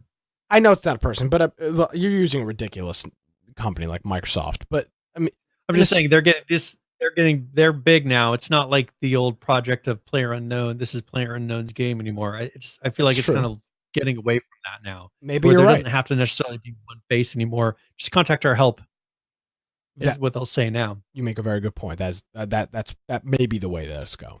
I think they're just getting away from, because here, when you have somebody to make the demon, we saw, as you brought up with H1Z1, that can turn and bite them because everybody blamed Clegg for everything at that point. Yeah. There was one person to put all your stuff on. If you can put it to, just contact our help, you can then get people off the public facing of putting it out there, get them in a private contact with support, and get them to be quiet and quit harping on Reddit. Say, they're helping me. They can say, support's helping me. When you would tweet Adam Clegg, nothing happened. And so people just continued to complain because there was no one person to fix it. All you did was have a place to complain at. But that, I would agree that's half or 3/4 of the battle is complaining and having a place to complain. I mean, Brian, in all honesty, what do we do on this show? What do we do on this show? Half of it's complaining. Yes. Yeah, this is our platform. I mean, this is what we do. We talk about issues. We complain about there's this problem, there's that problem. This doesn't make sense. I mean, most of these developers don't listen to what we're saying about it. We know for a fact some of them do, but most of them don't. But it's half the battle is just being able to say, I'm pissed right now. I'm really pissed. This happened, and I want to bitch at somebody. So I'm going to tweet at her and Brandon and say, go to hell. Okay, now I'm fine. I'm going to go on and live the rest of my life. I mean, that's all it is. Right? I think. Yeah. I mean, I don't know. Maybe I'm the oddball out, but that's what I want to do. When Amazon screws up my order and leave a real nasty tweet, when they respond back, DM us for more information, I don't DM them. I just want to complain about it and be done with it because it makes you feel better. I mean, I don't know. Yeah. Maybe that makes me a psychopath. Who knows?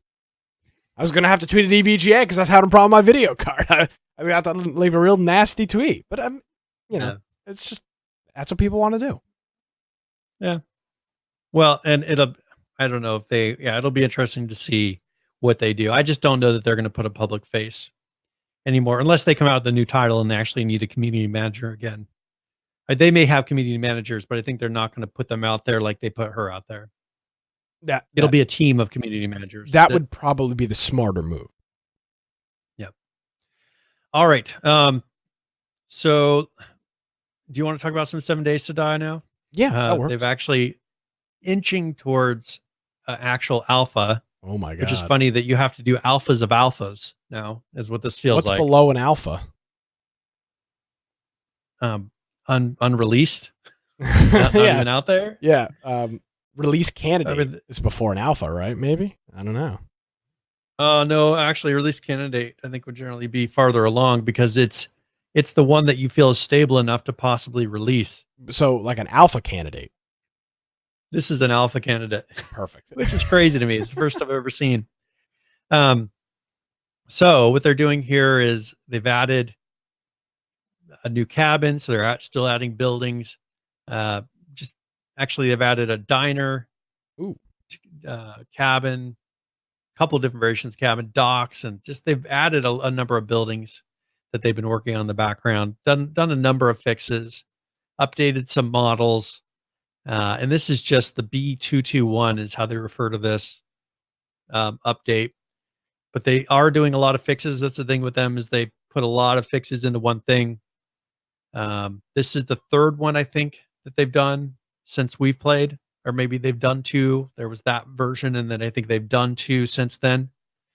So hopefully it's making enough progress. We'll have to play it again. I know we played it quite a bit. Hopefully we stopped early enough to we're not totally sick of it.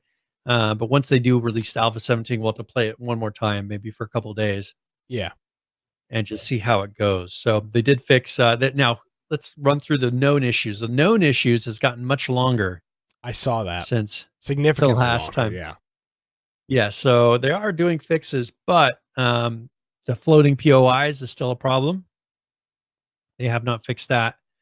The repair material not being refunded when canceled, that is still out there.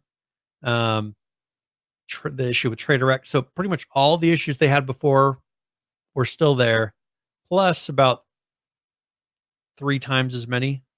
I mean, so that times 3 problems they've added to it. So I know it's not like the updates have added these problems. These are probably just that bugs that were in there that they're now starting to figure out. So, all right. So that's the list of their bugs. Lots of them. So,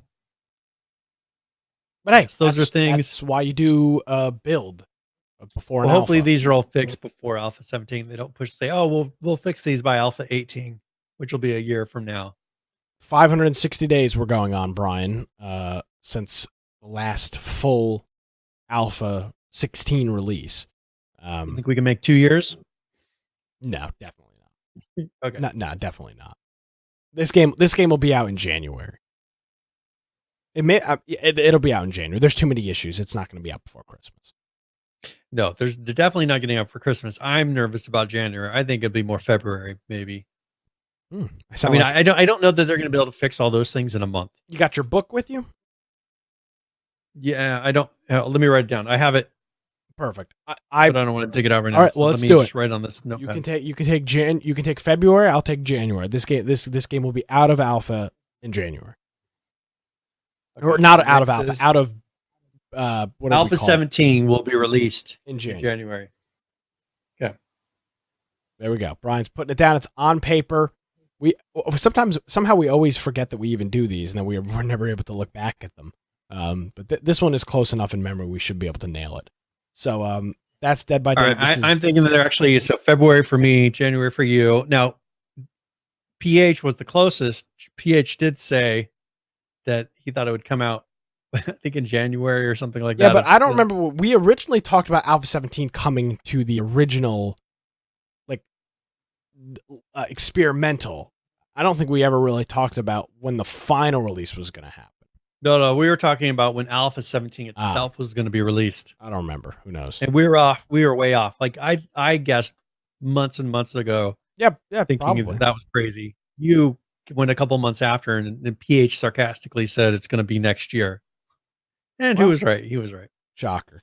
So that's build 221 of 7 Days to Die.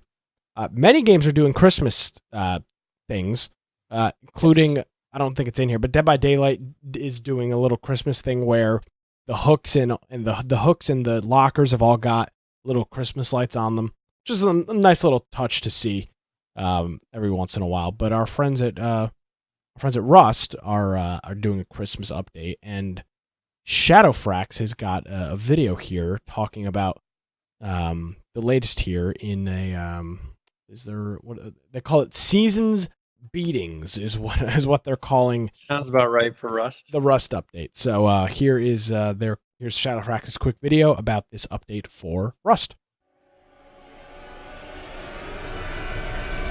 Greetings, survivors and friends. Shadowfrax here. Welcome to this week's Rust update. And first of all, hold on a minute.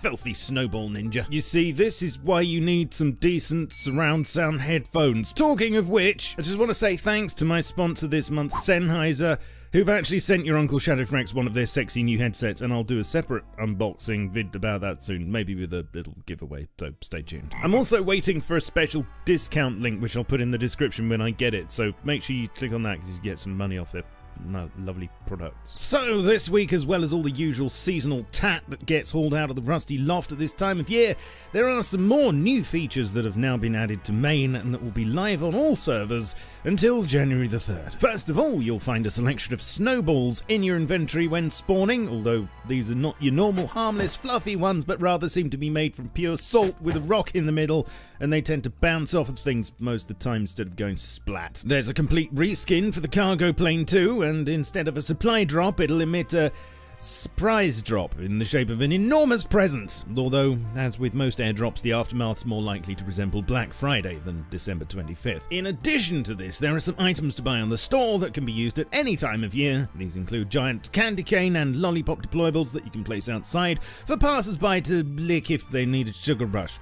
Actually, they don't do anything. I have tried. They literally just get in the way. You'll also be able to buy a snow machine to make snow happen wherever and whenever you want. Underground, overground, wobbling free. This is the bigger, colder, pallet-swapped brother of the fog machine, and if you've got a stack of low-grade burning a hole in your storage chests, you can even combine the two for some realistic British weather.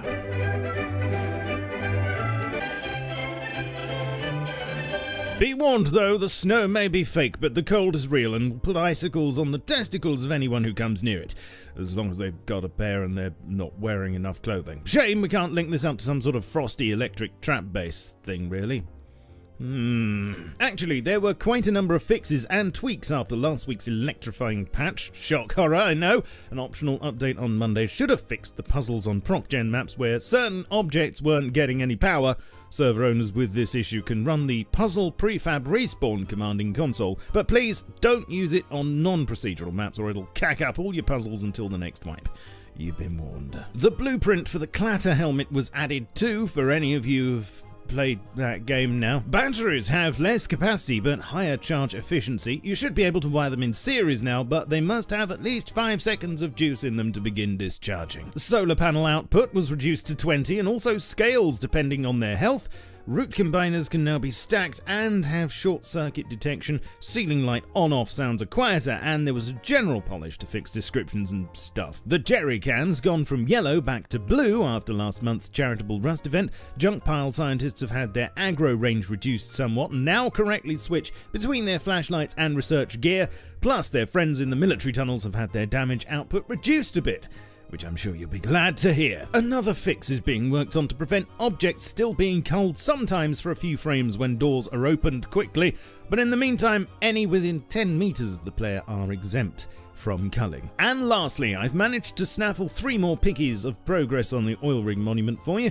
This week was mostly focused on dressing and level design on the 6th floor, finishing the cranes and adding detail and cover points. Work continues and hopefully we should be scaling it in the new year. Thank you for watching this week. Please brush clumsily past the like and subscribe buttons on your way out and join me also on Twitch, Twitter, Facebook, Discord and my Steam group to stay up to date on all the things I do. I shall catch you all soon, but in the meantime, keep calm and stay rusty.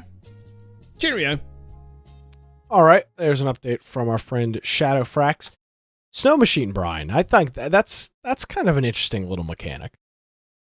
Yeah, it'll be interesting to see. I wish we could really get into Rust. I agree. It's a cool. The map is cool. It works well.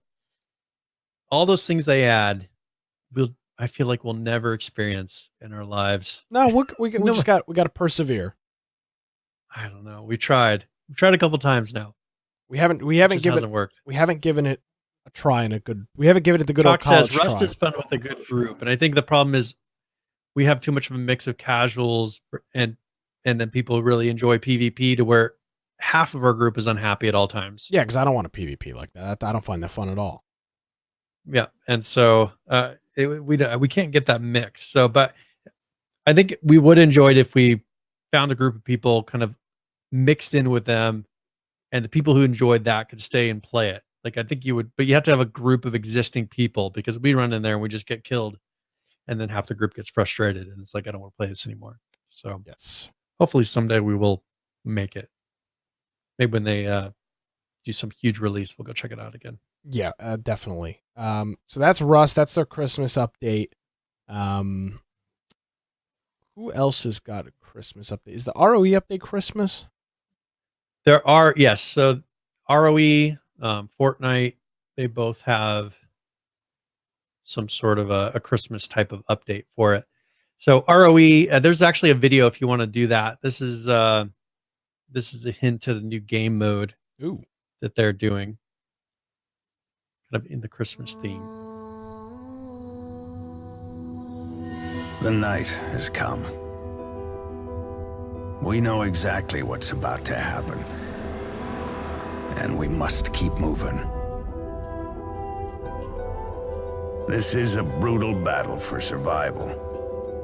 And to be honest, life has always been that way. Only the warmth from the campfire and the strength from food can pull us through the freezing night. We must give everything we've got and fight till death rests us.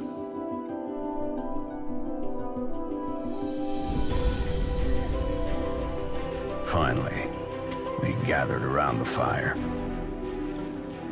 The firelight reflected on each one of us. A moment of peace. The silence before the storm.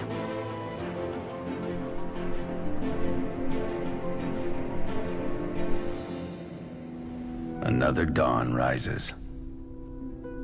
But this is not the end. This is a new beginning.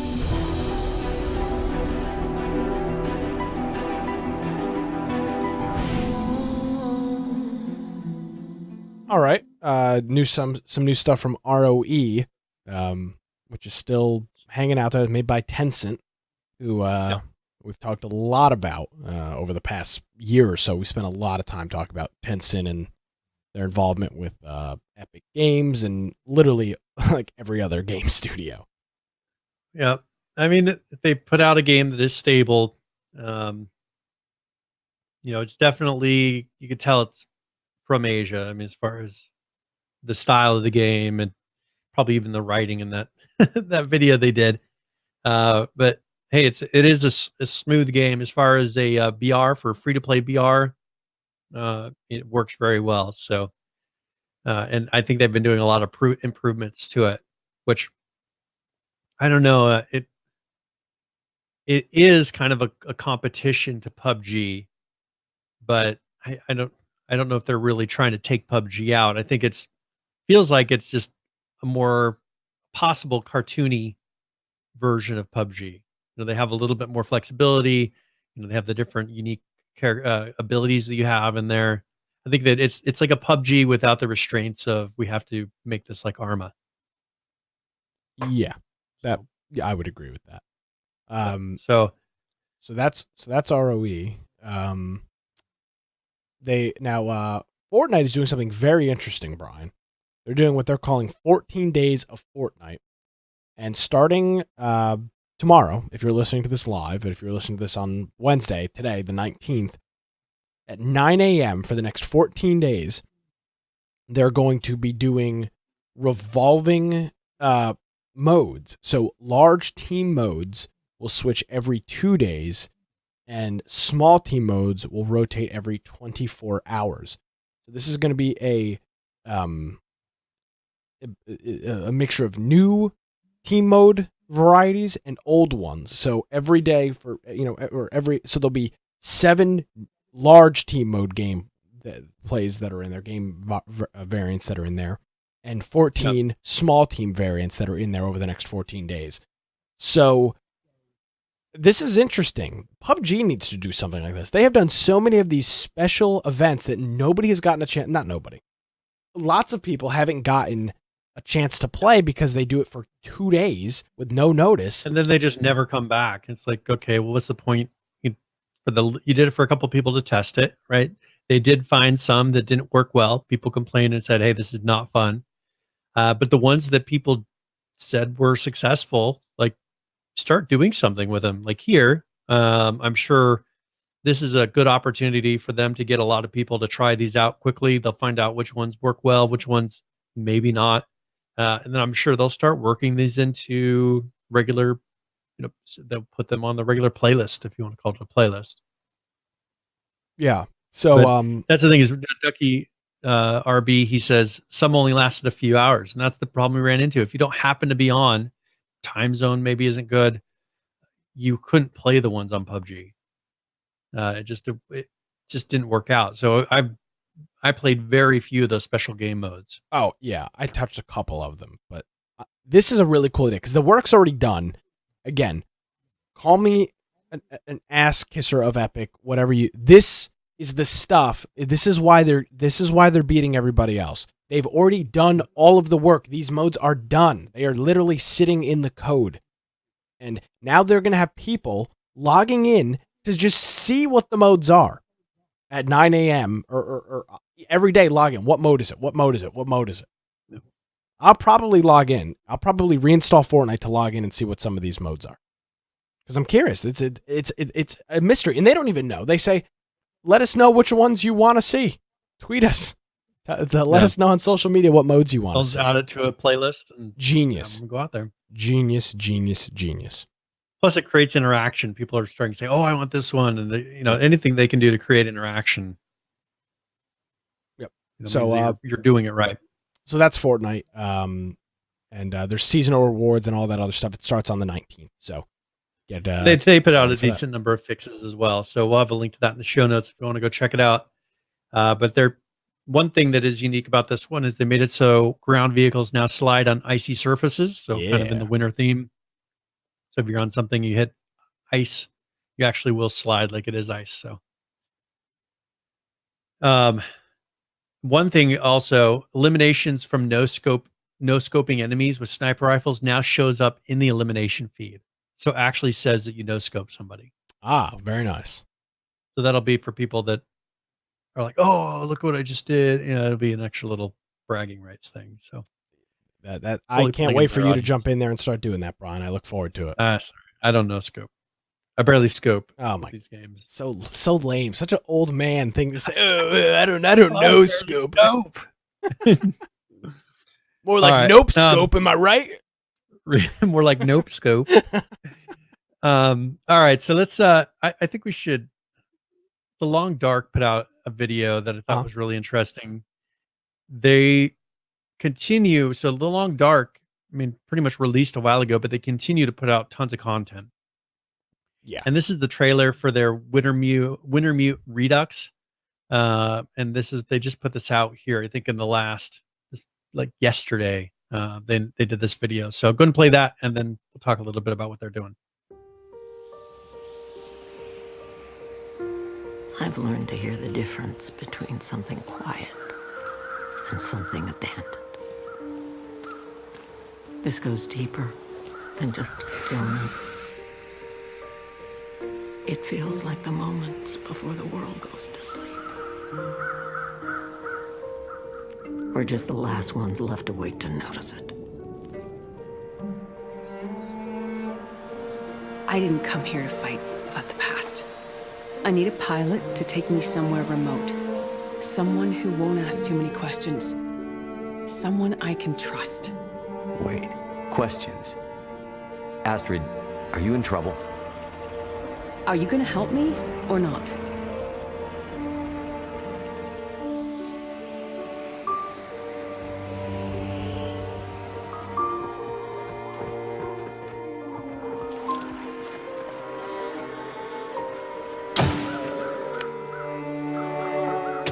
My heart weeps for you, stranger. My days are nearly finished, but you have to live with what remains. He'll keep us from getting out, getting supplies, finding help. Eventually, he'll either get us or starve us out. Don't you see the signs? You might dispel the darkness at times, but the light is never coming back. You gotta understand. The collapse destroyed Great Bear. There's nothing here to stay for. You meet anyone out here? Chances are they're hiding from something. They left her, didn't they? She needed help, and they let her go. This is how we make it right.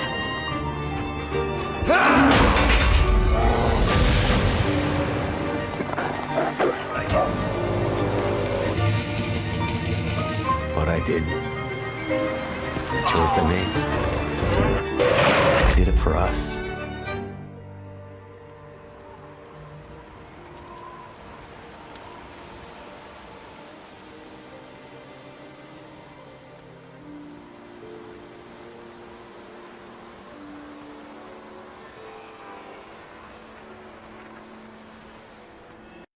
All right, Brian. So for our audio listeners, there's a whole bunch of stuff in here for the Winter Mute. So what they're adding new dialogue, new story moments. So one thing they did is with the dialogue, all stories now experienced in first person. So everything is fully voiced and animated. They went through and redid all the cinematic moments of the game. And they added a bunch of new dialogue. They rewrote some of the dialogue, re-recorded. So it says all dialogue has been rewritten and re-recorded. So they're really going through and just telling an excellent story. Where if you played this 2 years ago, this is not the game that you played. They've gone through and redone some of the mission structure, improved some of the gameplay. This is just. They've totally changed the direction of the game. They realized that they made something really cool, and now they've taken it to the next level. So if you like going through and doing kind of a story, similar to Firewatch in a way, but you have more control than Firewatch. Firewatch was, you would do stuff, but it was very much on a track. This is 100% on the track. There was no deviating from the track in Firewatch. With this, it's on a track like that, but you have it's a little more of a struggle. You're less told what to do. Like it's going to make you struggle more to get there. And so, which kind of matches with the whole survival aspect of the game. So if you liked Firewatch, you like the story mode of that, but you maybe even wanted Firewatch to be a little more difficult, less of being like a movie that you're just a part of. Has a little more survival element to it. This would definitely be something to check out. But this is a really fun game. They did an excellent job. The graphics are beautiful. The voice acting, they've done a really good job with that.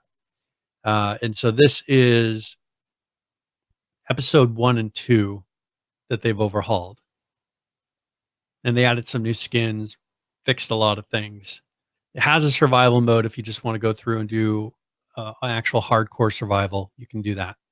But this game is PS4, Xbox, PC, an excellent game. I would encourage people, if you haven't gotten it, pick it up because it's definitely worth the price. So, all right. I would check it out. I would say, Brian, we covered almost all of our notes today, which is something that we have not done in a very, very long time. I'll ask a question again for people, or kind of put it out there for people. Next week's show,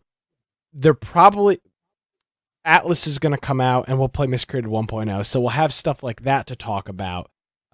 We may even want to push that again to the week after. We may do a non-topical show for Christmas and just talk about some bigger concepts, some bigger stories. We're going to talk about pre-ordering, I think, a little bit, and some of our thoughts behind that.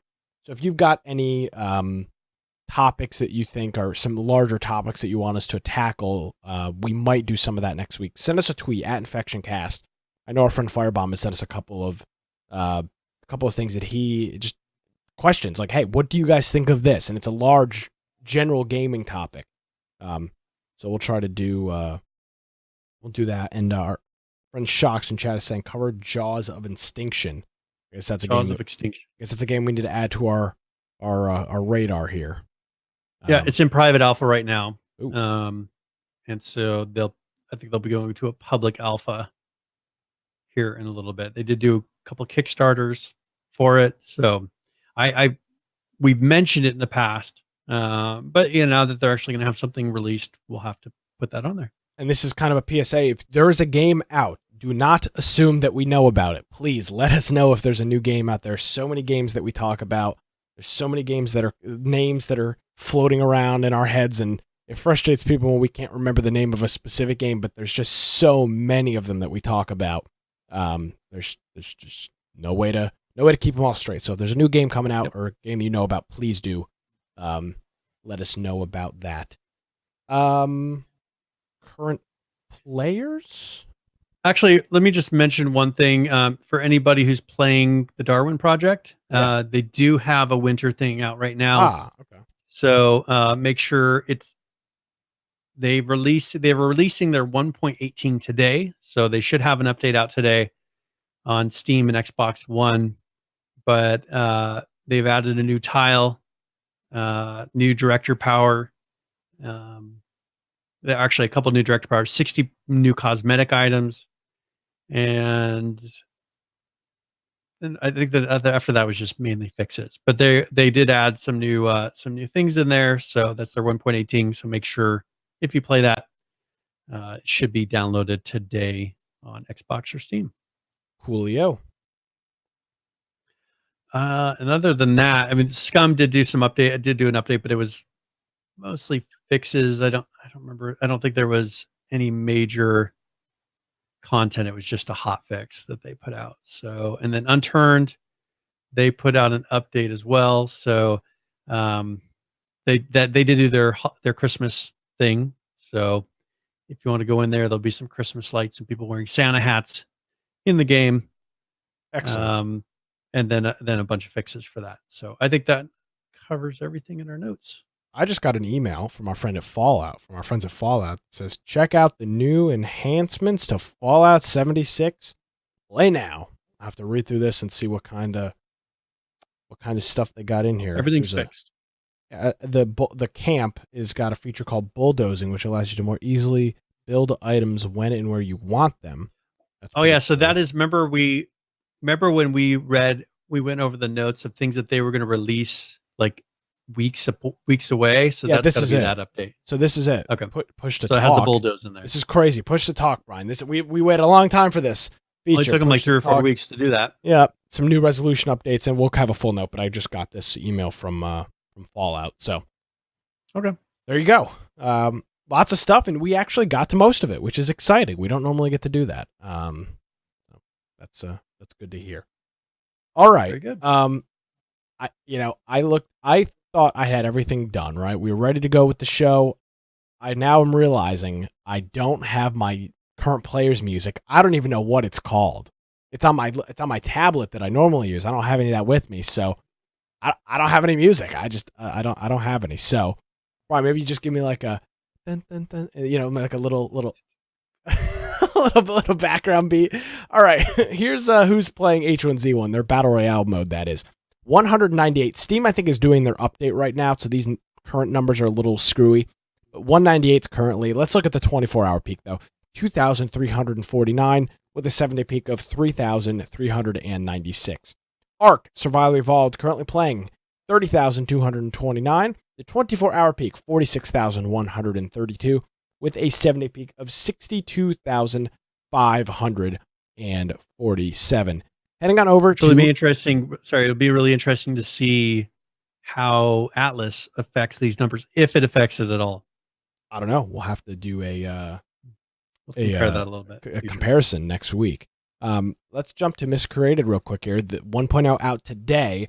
Current players 1,609. That's up like almost 1,000 from where it normally is. The 24-hour peak and the 7-day peak are both at 2,495. And I would imagine this will probably jump up over the weekend when people have got some time to actually jump in and play. And finally, PUBG. 13,525 currently playing. And you think, wow, with that kind of current players, the 24-hour peak's got to be what, 20 or 30,000? Try 852,889 for 24-hour peak. And your 7-day, 926,855. And Zara, I'll have to ask our friend Josh for some numbers. They have 0 people playing. The 24-hour peak is 0, and the all-time peak was set 11 months ago. So something's going on there with Steam, where it's not, that information isn't getting. Well, the keys he's putting out are beta keys, so it might not register under that system. Yeah, I guess maybe I need probably to. Has a different Steam ID. Yeah, I don't see the Steam ID on here. That would explain why. Yep. So that's probably it. Maybe we can get those numbers from him. I'm sure. I think he'd be willing to give us those. I'm generally curious who's been playing. Yeah, give us an idea of how many people. Yeah, are checking it out. So that is that's current players. I'm gonna check H1Z1 one more time because that number is oddly odd. I mean that's not a normal number for them. Might be possible. It's not. Okay, it's up now. Now there's 1,400 people playing. So that's okay. That's just that weird thing with Steam. So 1,400 people currently playing the game. Oopsie. Okay. I don't want to be accused of fake news, defaming H1Z1 and providing false information. That's what the number said. Now it's up to 1,400. So, yes, no fake news here. Always That's accurate. Always accurate on the podcast. We have never made any false statements or uninformed statements or opinions. Not us. That could have been able to have been proven. That's another H1Z1 podcast, not us. All right, so let's go and let's roll into tip of the week, where either I'll give a general gaming tip or one for a specific game. And since we'll be playing some Miscreated, I thought we would talk a little bit about that. So this is tip of the week.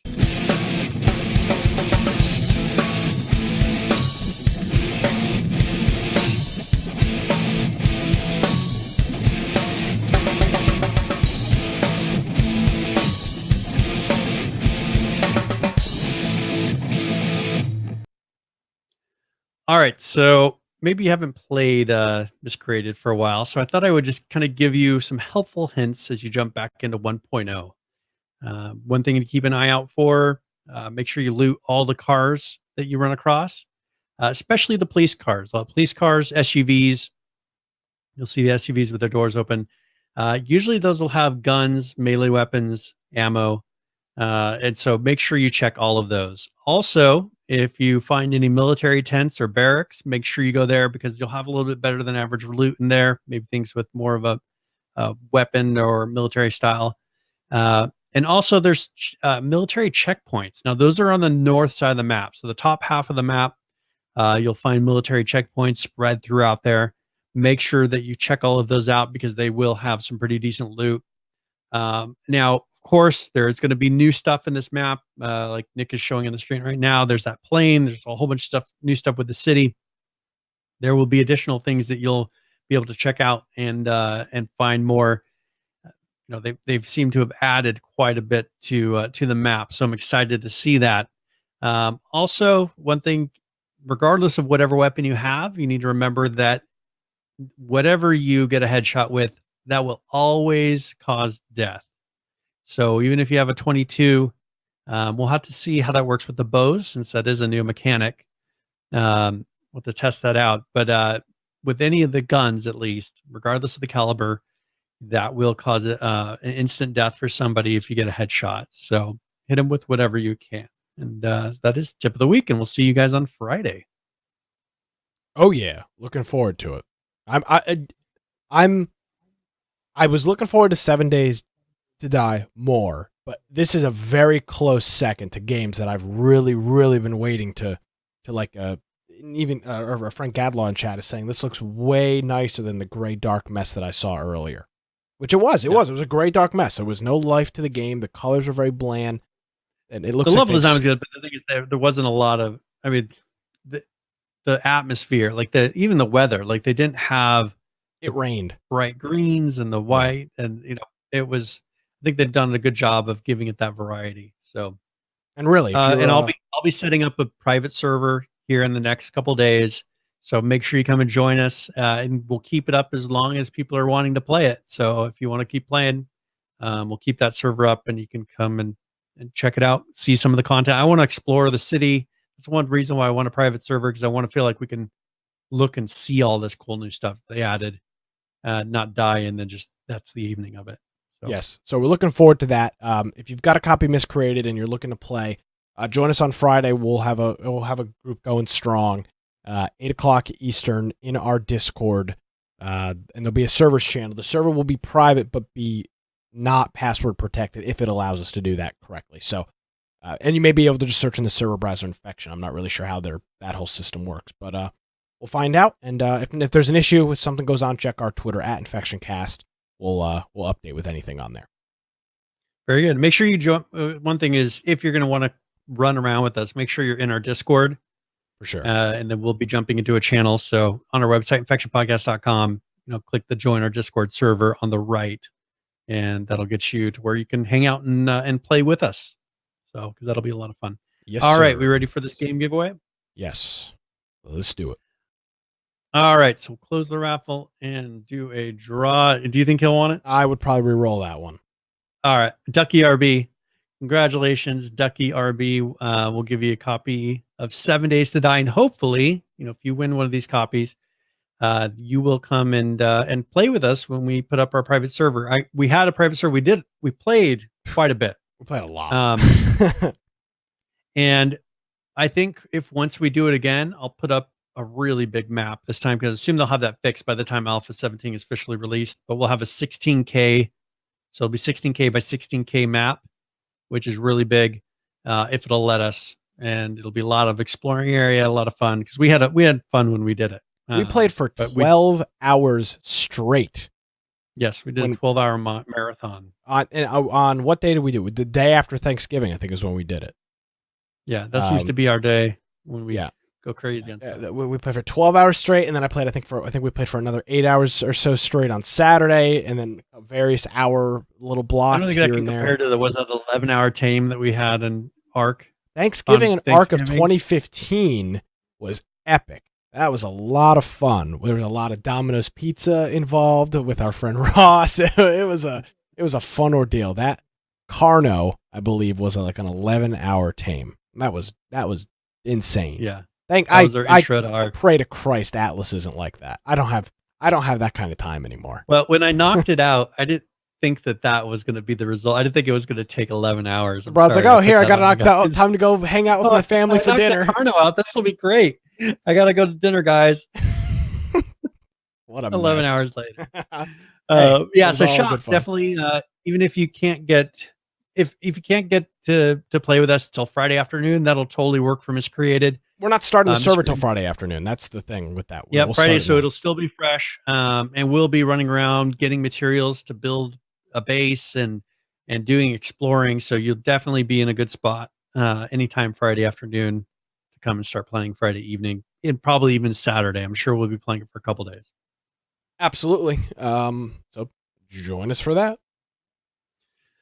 All right. Is there anything else we can do before I roll on out of here? I think it all worked. I mean, I'm quite impressed. Okay. I mean, this was a successful episode. This is a successful remote. I mean, this is a pretty skeleton setup going on here. I think it worked out pretty well. I'll find out after the fact that my microphone was muted the entire time on the recording. Yeah, we'll find out that nothing actually recorded. That bite your tongue, well, Brian. if you want to catch me at Boise Computer on Twitter, my blog, biteoftech.com. And as I said, make sure you go to our website, infectionpodcast.com. Join our Discord server. It'll be a great way for you to come and hang out, suggest news, play and talk while we're playing different games.